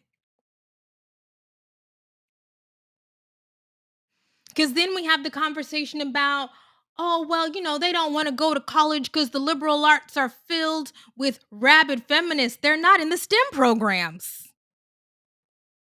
I mean, this is really where this is where I have a STEM sister and a STEM mother. Okay. People who, when they walk into rooms, they're the only woman or one of two women,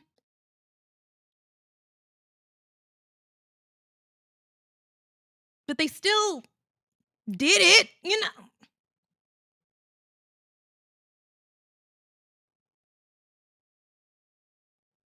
They still did it,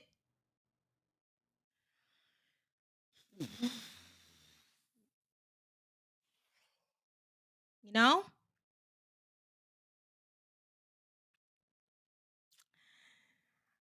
Um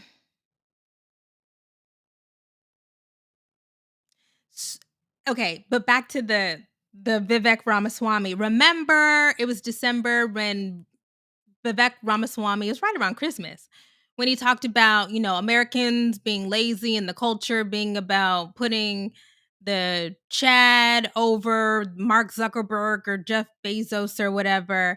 And then the whites were crying like, we just need opportunities. We just need opportunities. This was the H1B worker debate. But it's like the we just need opportunities. The men, they also don't want to complete a degree. I mean, I won't say they don't want to complete a degree program, but I will say they do seem to express a lot of skepticism towards completing degree programs, okay? How are you going to be a Tesla engineer? How are you going to work for I mean, we don't even have to go Tesla, okay? Lockheed Martin, Boeing, because I know we only do STEM. People are like, oh, tech. Or what? There's so many STEM engine, right? How are you gonna work for Pfizer?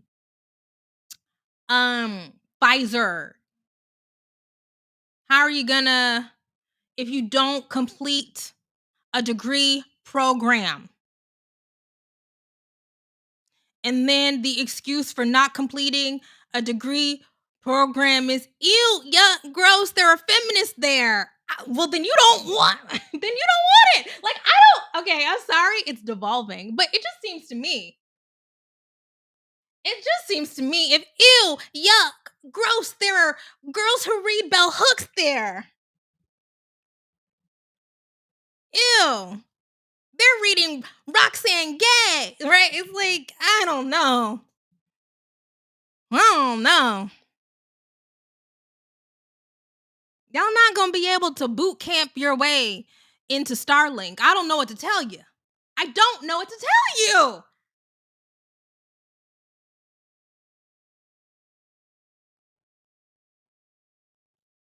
You know, I, you gotta complete the degree program. It's the bare. This is what I'm saying. This is the bare. It's the bare minimum. It's the bare minimum.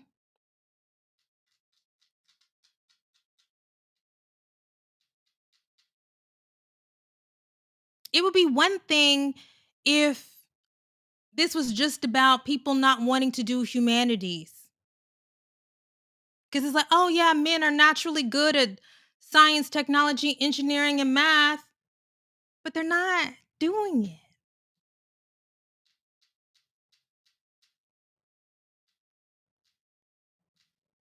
You know? You look at the degrees, yeah, you look at the admissions profiles of the people who are admitted to Caltech or the comp sci programs at UC Berkeley or whatever, right? Like at Caltech it's majority girls, at Berkeley and at Stanford like it's almost 50-50, if not 50-50.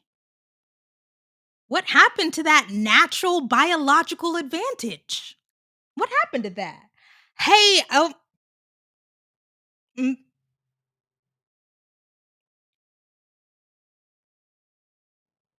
okay. I'm just asking questions.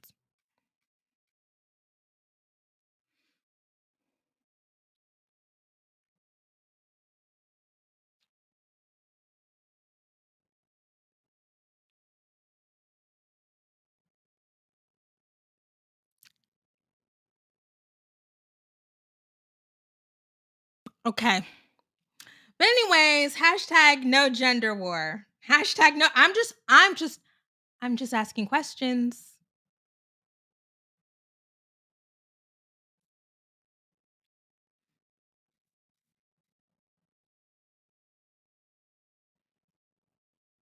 Okay. Black lilac. I still need a man who can change my tires and do basic home maintenance. If we're both calling AAA, he's too much of a woman for me. I disagree. I disagree. I don't need that. I mean, it's great if you can do. I mean, it's great to have a partner who can like do things and kill things but if some real stuff breaks down around here, I might say, "Hey, can you call?" But not, "Hey, can you do that?" Because I mean, I said this earlier today. I have more money than I have time. I I I, I value time more than whether or not you can prove to me that you can point out the wrenches. That's just me though. That's just me though.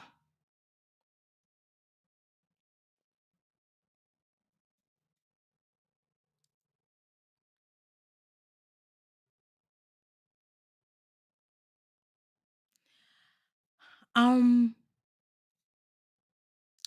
Public education went through some changes that disadvantaged a generation of kids. Kids used to be held back, but then they started letting functionally illiterate children graduate.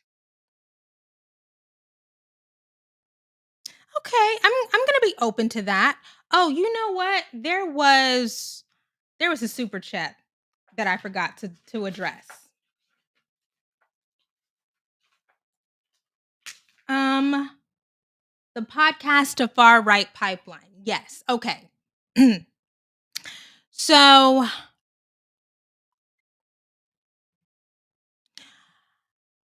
a big concern, a major concern is that when you have not learned traditional methods of inquiry, you become more susceptible to bullshit. I mean, I mean, you know, there are some I'll just be honest with you. There are some isms that I reject, right? Like no matter how angry I am at this is I'm just doing a disclaimer. No matter how angry I am, I would never call somebody a homophobic slur or a transphobic slur or um they're just boundaries that I would not cross with people. Like that's a fundamental part of my politic. I accept that I am an elitist, okay? So I eh, so we're just going to have to put that out there that that's just one of them that I just don't have I can't fight it all. I can't fight it all. There are many isms that I am actively fighting and working against and want to undermine. I'm just, hey, so it's going to come out. I just have to, I got to let myself loose. Okay. Um, yeah, I think that, that traditional credentialing, that formal education is really a really important step that helps people test ideas, validate ideas, question. But also, it's not even just like the formal education piece because there's lots of people with formal education. It's the well-roundedness of the education, you know? There are people I think people are just too narrowly educated. I always knew since I was a little girl that I wanted to go to a liberal arts school because I just was so intrigued, compelled by the idea of learning lots of different ways of exploring intellectual questions. I think another problem with the people who choose to skip college and, people who still do choose to go is the education is so narrow. And that makes you really susceptible to the podcast to MAGA or podcast to alt right pipeline.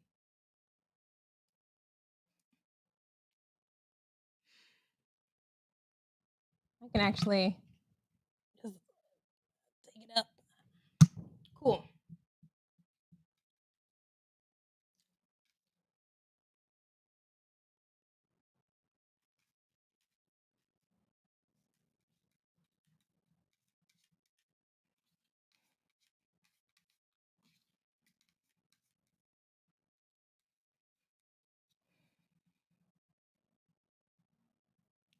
The process of being critiqued for your work and original ideas is unrivaled as a young person in the college setting. Our society thinks that people who can code a little bit are singularly intelligent, and that's so ridiculous. Liberal arts really is the key. Yeah, agree with that. A liberal arts education. I mean, and the other thing about this is like we're actually back to a point where if you really we're actually back to a point where if you really want stability, you almost have to get a professional degree. When there are tens of thousands of people applying to go to a university that has 3,000 spots or what, I mean, we're at a point where bachelor's degree is like, you know, it's foot in the door, but it's not a guarantee.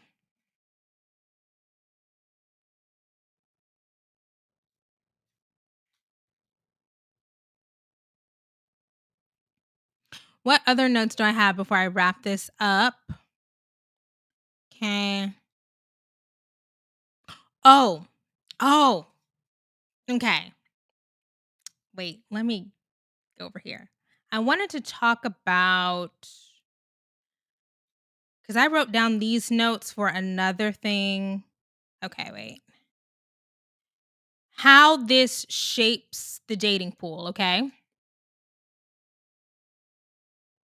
Because for some reason, people act like they don't understand how these ratios being this skewed shapes the heterosexual, we should say, the heterosexual marriage market, okay?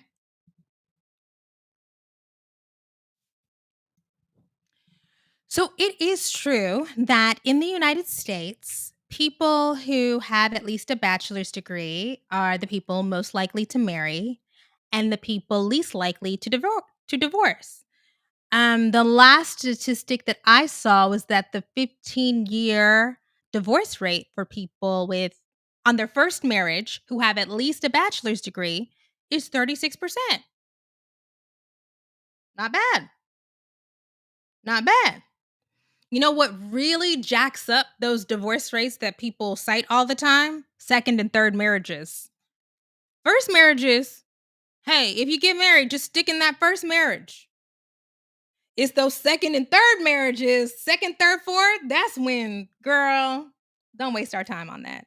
Oh, I shouldn't say that. I shouldn't say that. It's fine. But they do have much higher divorce rates. Okay.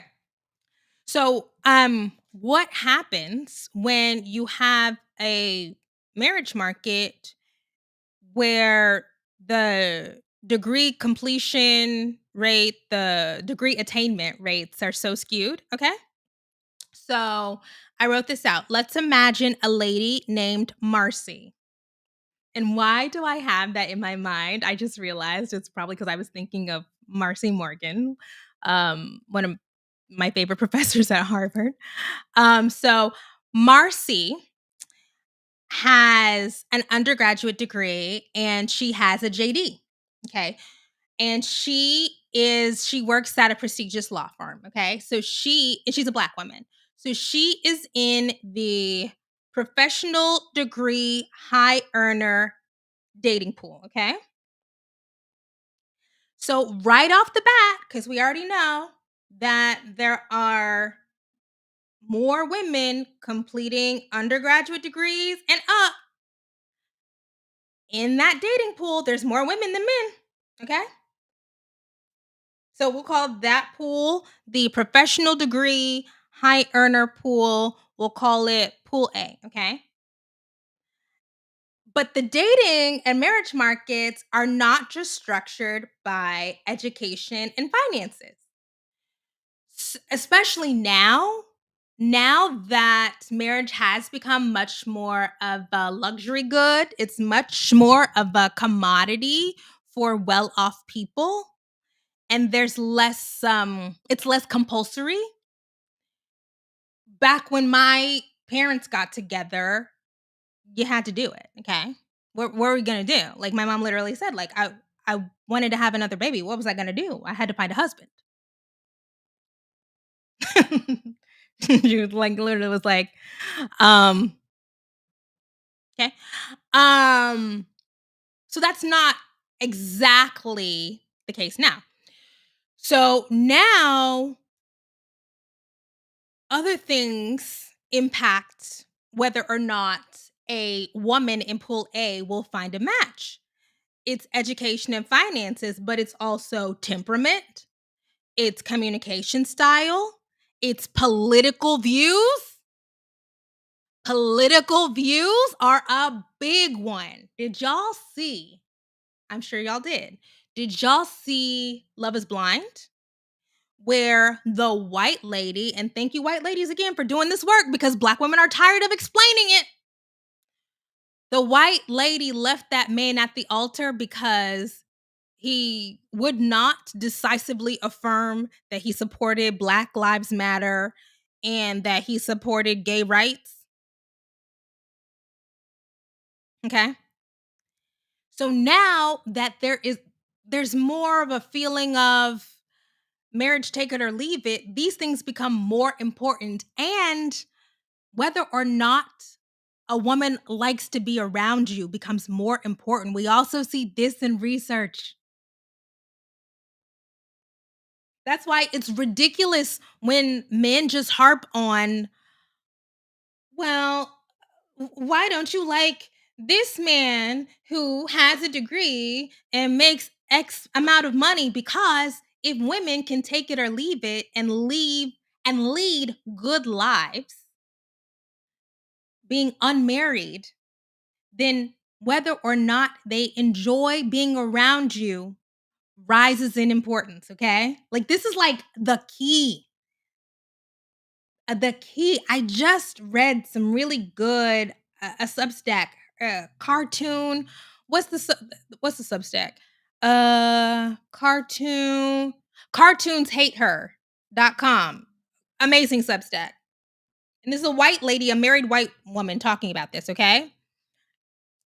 But they're just repeating things that black women have been saying for decades. I can't underscore this enough, okay? We've been saying this for decades. Okay? And so you're in pool A, but you can't find anybody in pool A that has your same credentials and that you enjoy being around, but you still want to be partnered. So you move from the professional degree high earner pool and you move to pool B, which is undergraduate degree high earner. And Marcy is lucky because she finds somebody in pool B. But there's still all of these undergraduate degree high earner women left in pool B. Marcy took their man. So now there's fewer people for the pool B ladies. And they're like, what the fuck? Now the pool B ladies, which are undergraduate degree high earner, if they really want to be partnered, which a lot of women still do, and still want to have kids and stuff, they have to go to undergraduate degree average earner or low earner pool. Okay. And so it goes because there's always in every pool more women than men, especially if you're black and you desire to date somebody black. So that's what's happening. Okay. And so everybody, pool A to pool B, pool B to pool C, pool C to pool D, E, right? On. And then there's nobody left for, there's no quote unquote natural or whatever partners left for the women in pool D. I shouldn't say go down, right? Because that's too hierarchical. That's a little too elitist for me, right? I'm sorry to do my analogy that way.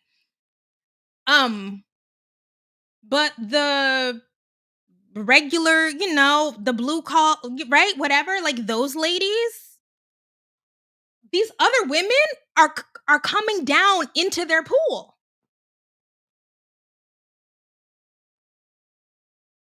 Now, the women in pool D are like, "Oh, fuck that. Fuck that. I'm just having the baby." Like, and that's how we get here.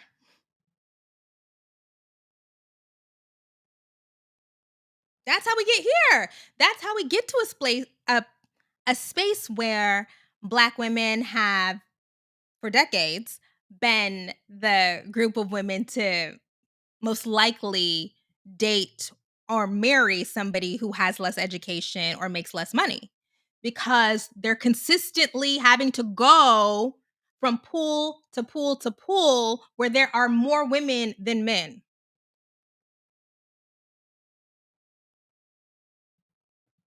Pretty simple. Pretty simple.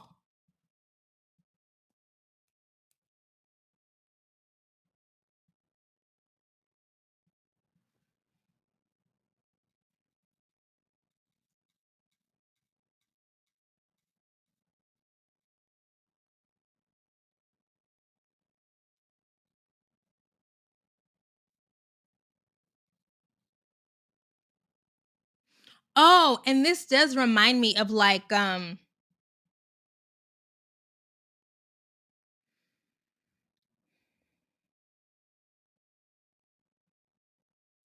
birth rate is decreasing globally. Yes, and women across the globe are outpacing men with regard to educational attainment and earning capacity. Yeah. So we're in a weird space in the United States and across the globe where there are there have never been more people with college degrees, but there have never been fewer marriages and never been fewer babies.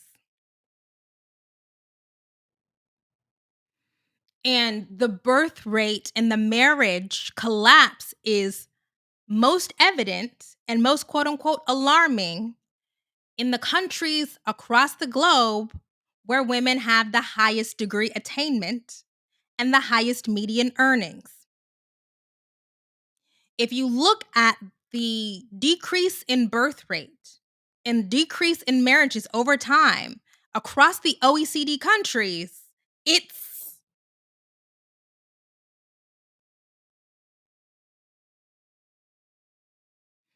and you can almost like, I mean, and these trends are global, right? Like,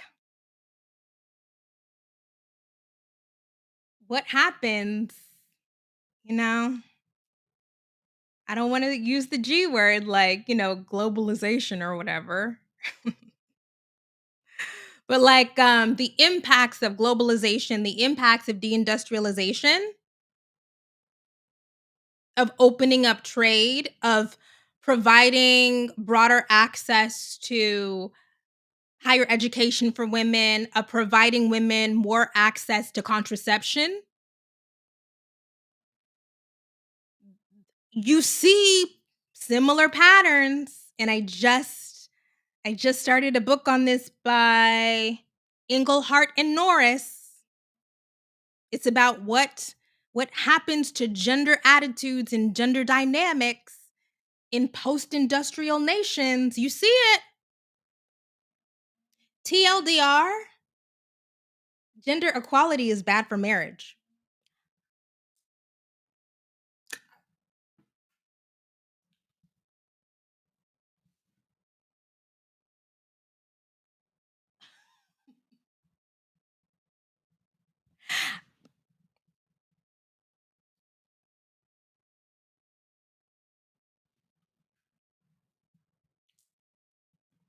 Or I should say, gender equality is bad for marriage rates, right? Because I think that there is an argument to be made that the quality of marriages have improved. The divorce rate is way down because people who get married are people who like each other, who have deep investments in each other, who aren't there just because their parents forced them to be together.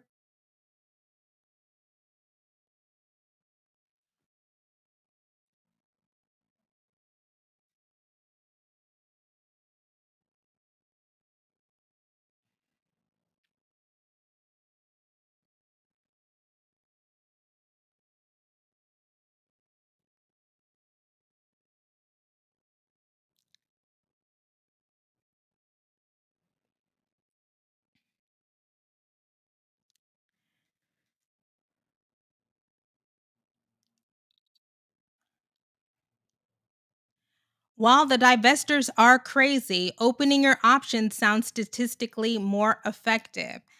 Um, yeah, and I'm so hesitant to even use the D word, the divestor. I mean, look, find somebody. You know what I mean? Find somebody. Okay. And people are getting together older.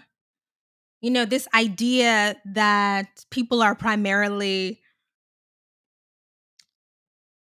so it hasn't been true for black people for a long time that they primarily like meet their partner or whatever like in undergrad. Like that's been a minute. But the rate of others also meeting somebody in undergrad and marrying is also way, way down. Like people are getting older, getting into their careers, creating new communities, creating new social spaces, and then finding their person.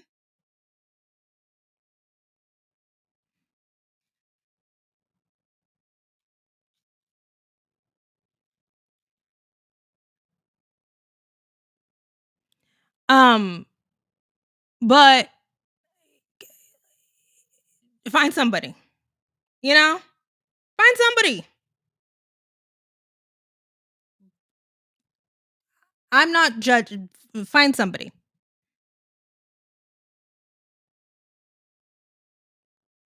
you know?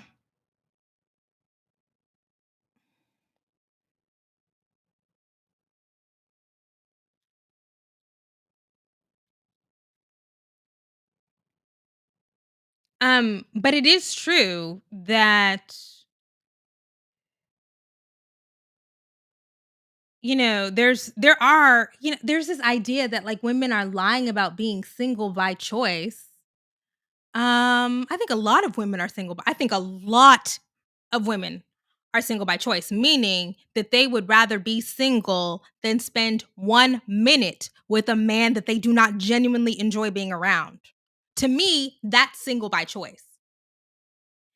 That they would rather be single than spend 1 minute with a man that they are embarrassed by or that they don't enjoy being around.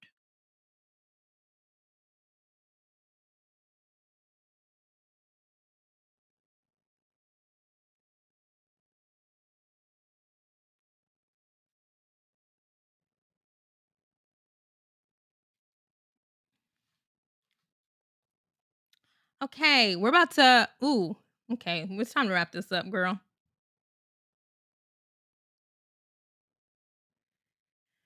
Black women love bringing up race when they talk about dating. Other communities don't bring up race when they talk about dating. What are y'all? What do you mean? What do you mean? Um, I don't know, man. Maybe white women, but black and white are not the same. But like Indian women do. Chinese? I mean, like because I went to kindergarten through 8th grade in Plano. By the way, somebody not too long ago said, "You went to kindergarten through 8th grade in Plano? You're not from Oklahoma." I was like, "No, no, I am.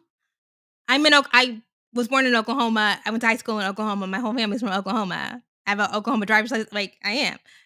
But that was the first time somebody'd ever been like, "That's stolen valor. Like, you're not. No, you guys, I am. I am." Anyways, I said that to say, because I grew up around lots of Asian people and Indian people, there is an emphasis on dating Chinese if you're Chinese, marrying a Chinese person if you're right, marrying an Indian person if you're an Indian person.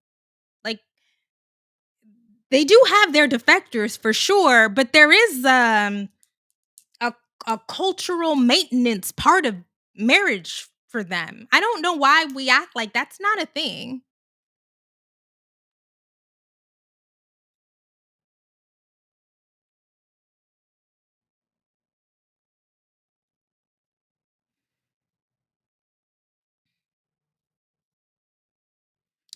Women like benevolent sexism based on the men they select in general. How else has every woman been in an abusive, toxic relationship? Um, w- what if there are a lot of abusive and toxic men? I don't know if I'm trying to figure this out. Women like benevolent sexism based on the man they select in general. How else has every woman been in an abusive, toxic relationship? I mean, I hate to, maybe there's just a whole, of, you know. Um,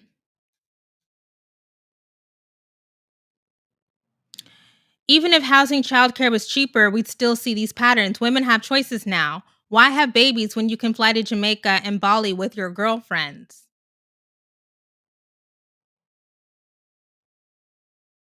I don't know. Okay. So okay, I'm not sure. I'm actually not sure about that. I think that I have come to accept, right? Like, I always was weirded out by the idea of like raising a human, okay? But that's a minority view.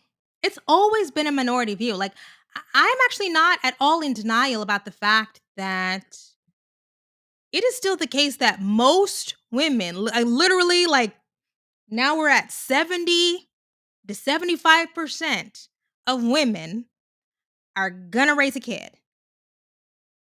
Okay. Um, so I do think that if there were more support beyond, and by support, I don't even just mean like, because this has been tried in the Nordic countries, just giving people money to have a kid or buy whatever. I mean, the support literally has to be like a fundamental change in culture from the ground up.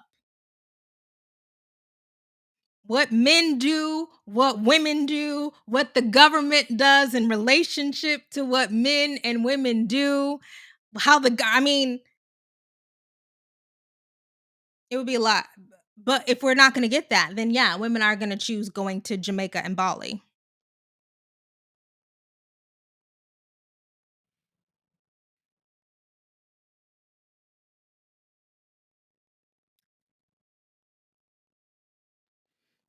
Thinking of that TikTok that marriage was DEI, affirmative action for men. I am not on TikTok, but yes. Yes, that does come through in Marriage, A History by Stephanie Coontz. The marriage expectation made a lot, I mean, not made. The marriage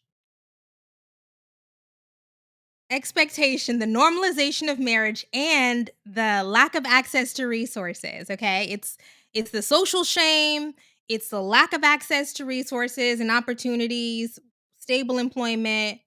It encouraged a lot of women to suck it up.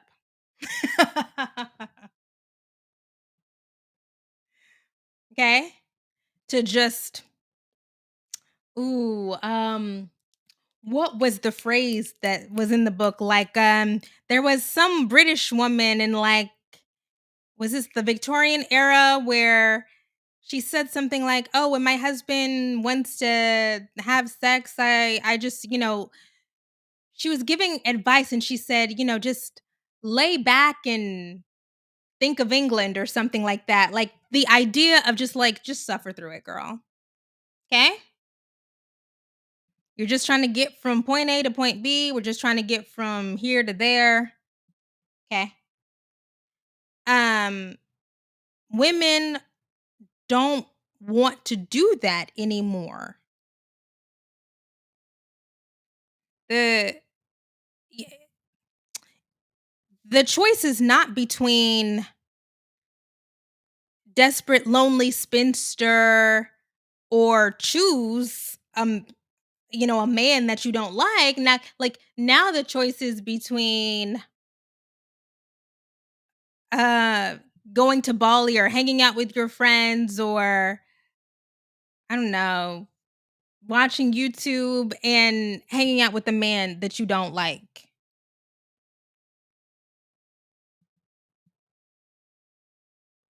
There's just better choices.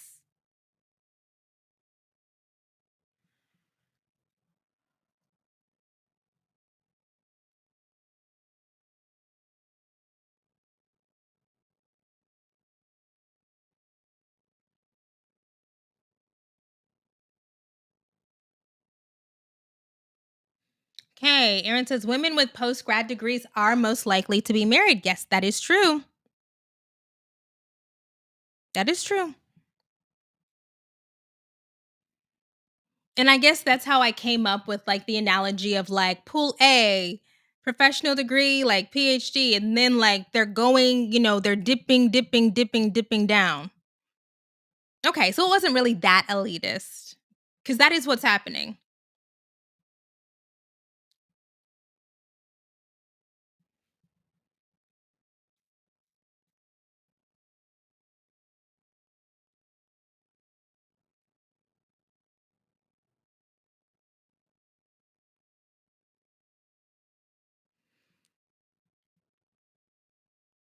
I find it fascinating when we heard red pillars like Kevin Samuels talk. There was an emphasis on not only marrying young, but having kids immediately because that gives so much more power. Yeah, girl. It does give men more, I mean, the idea of having children. Okay, so that's the other thing that is like a big okay, sorry, I'm gonna have to oh, it's this. Okay, wait. 'Cause I have to freaking stretch out my legs, you guys.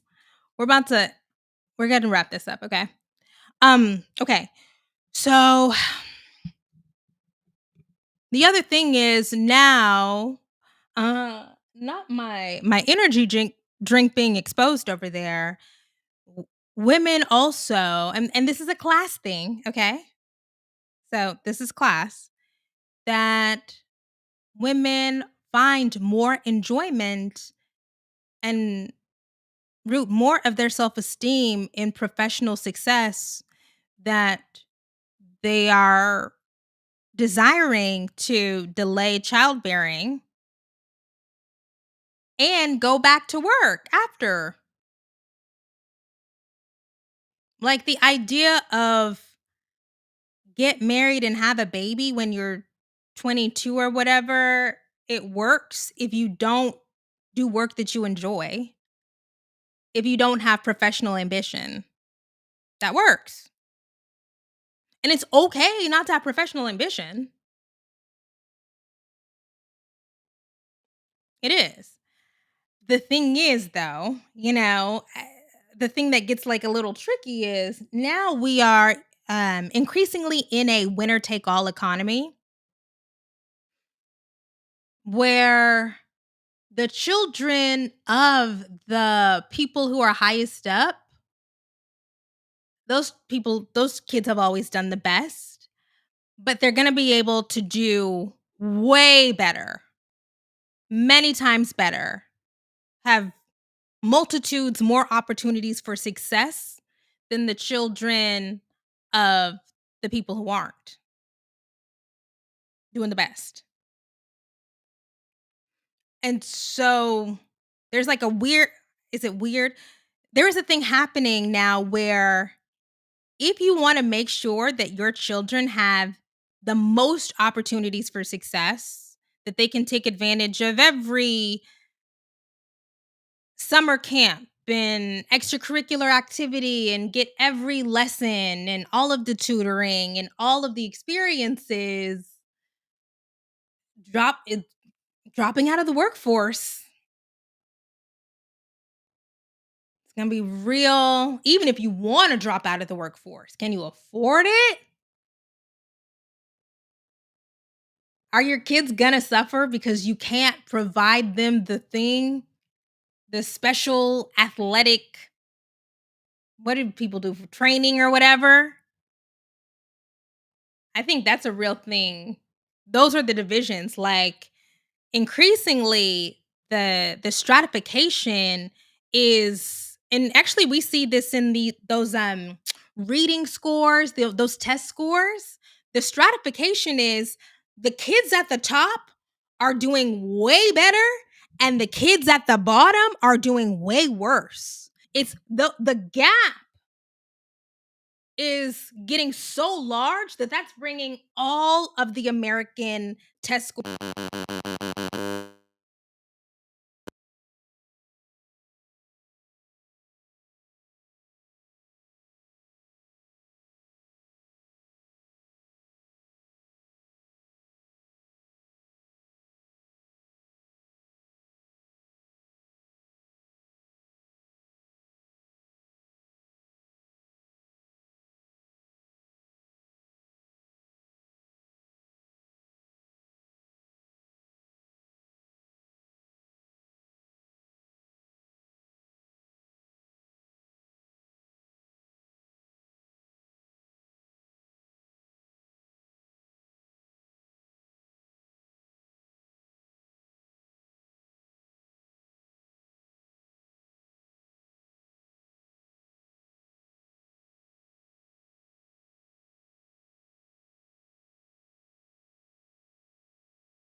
Okay, it's time to end it. It's time to end it. It's time to end it.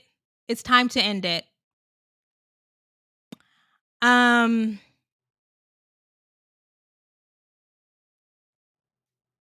is it still not working?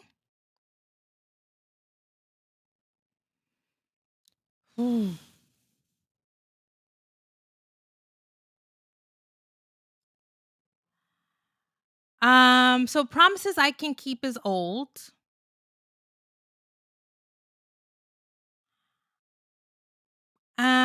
Dream Hoarders is another that's a Richard Reeves book, right? Yeah. Yeah, I mean, I think that that's another thing that is preventing people from having children. I think that there is like a fear of like, if you can't be 100% sure that you are going to give your children more opportunity, a better chance at success in life than you had, why have children? I think that's what a lot of people feel.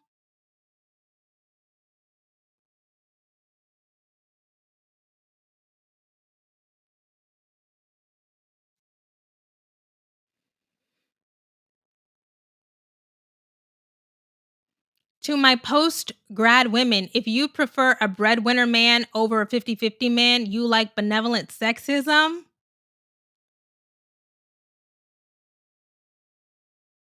No.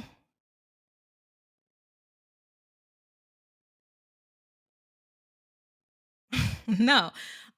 Okay. So I, I guess we can end it here. Um I don't think that paying a man paying or demonstrating that he can pay for things is benevolent sexism. I really don't. I think that the marriage bargain, the romance bargain, the partnership bargain has always been about, and that's another thing, right? Like there's this idea that when did women become so transactional? When do women become so when do women start caring so much about, are y'all okay? Like that's always been a thing. It's always been a thing. It has become more distressing for men now because men can't pay,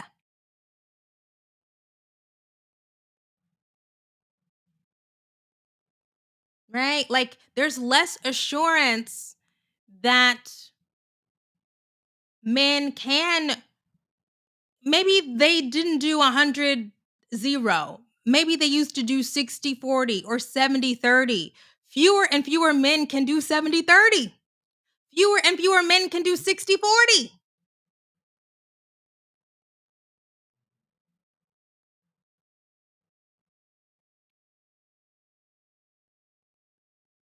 And that is distressing.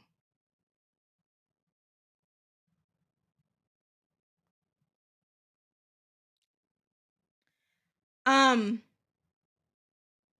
But you care about, especially if you wanna have children, you care about whether or not somebody can pay because you want to make sure that your children are going to have safety and security.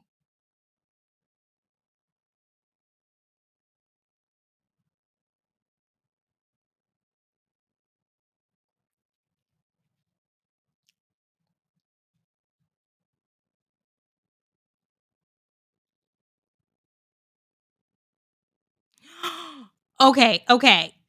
You guys, I forgot to talk about this. Is all the women in college kick it with. Now, I know that that seems to be derived from bitterness, but this is what I forgot to say about the pools. This is what I forgot to say about the pools. Okay? Because it is not just that there are fewer men than women obtaining degrees, okay? It's that gay men are more likely to obtain degrees than straight men. And gay men are twice as likely to obtain professional degrees as straight men. And that is not true of gay women and straight women. So, the other thing that structures the dating pools and marriage markets, it's sexuality.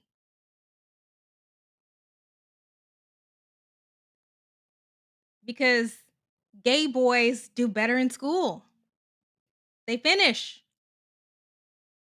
Or we should say, same gender loving boys and men.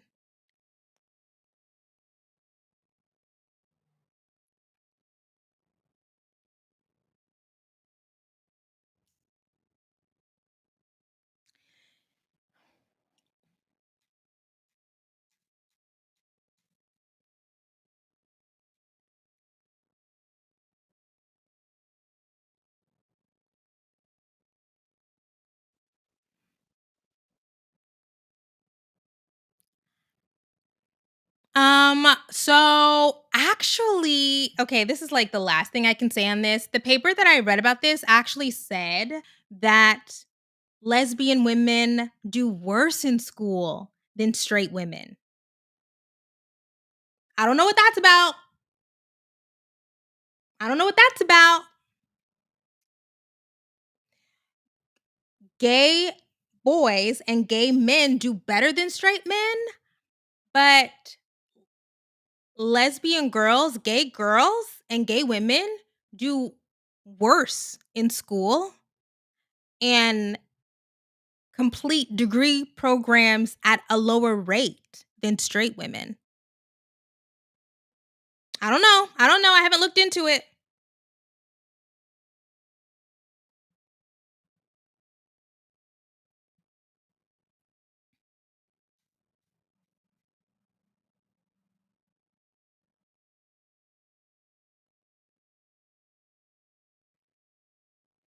Okay, this was just me, trying it out again, hanging out here, having fun. That's all I have for right now. I don't even know. Is this gonna stay up? Is it not? Yeah, probably. I'll talk to you guys later. Bye.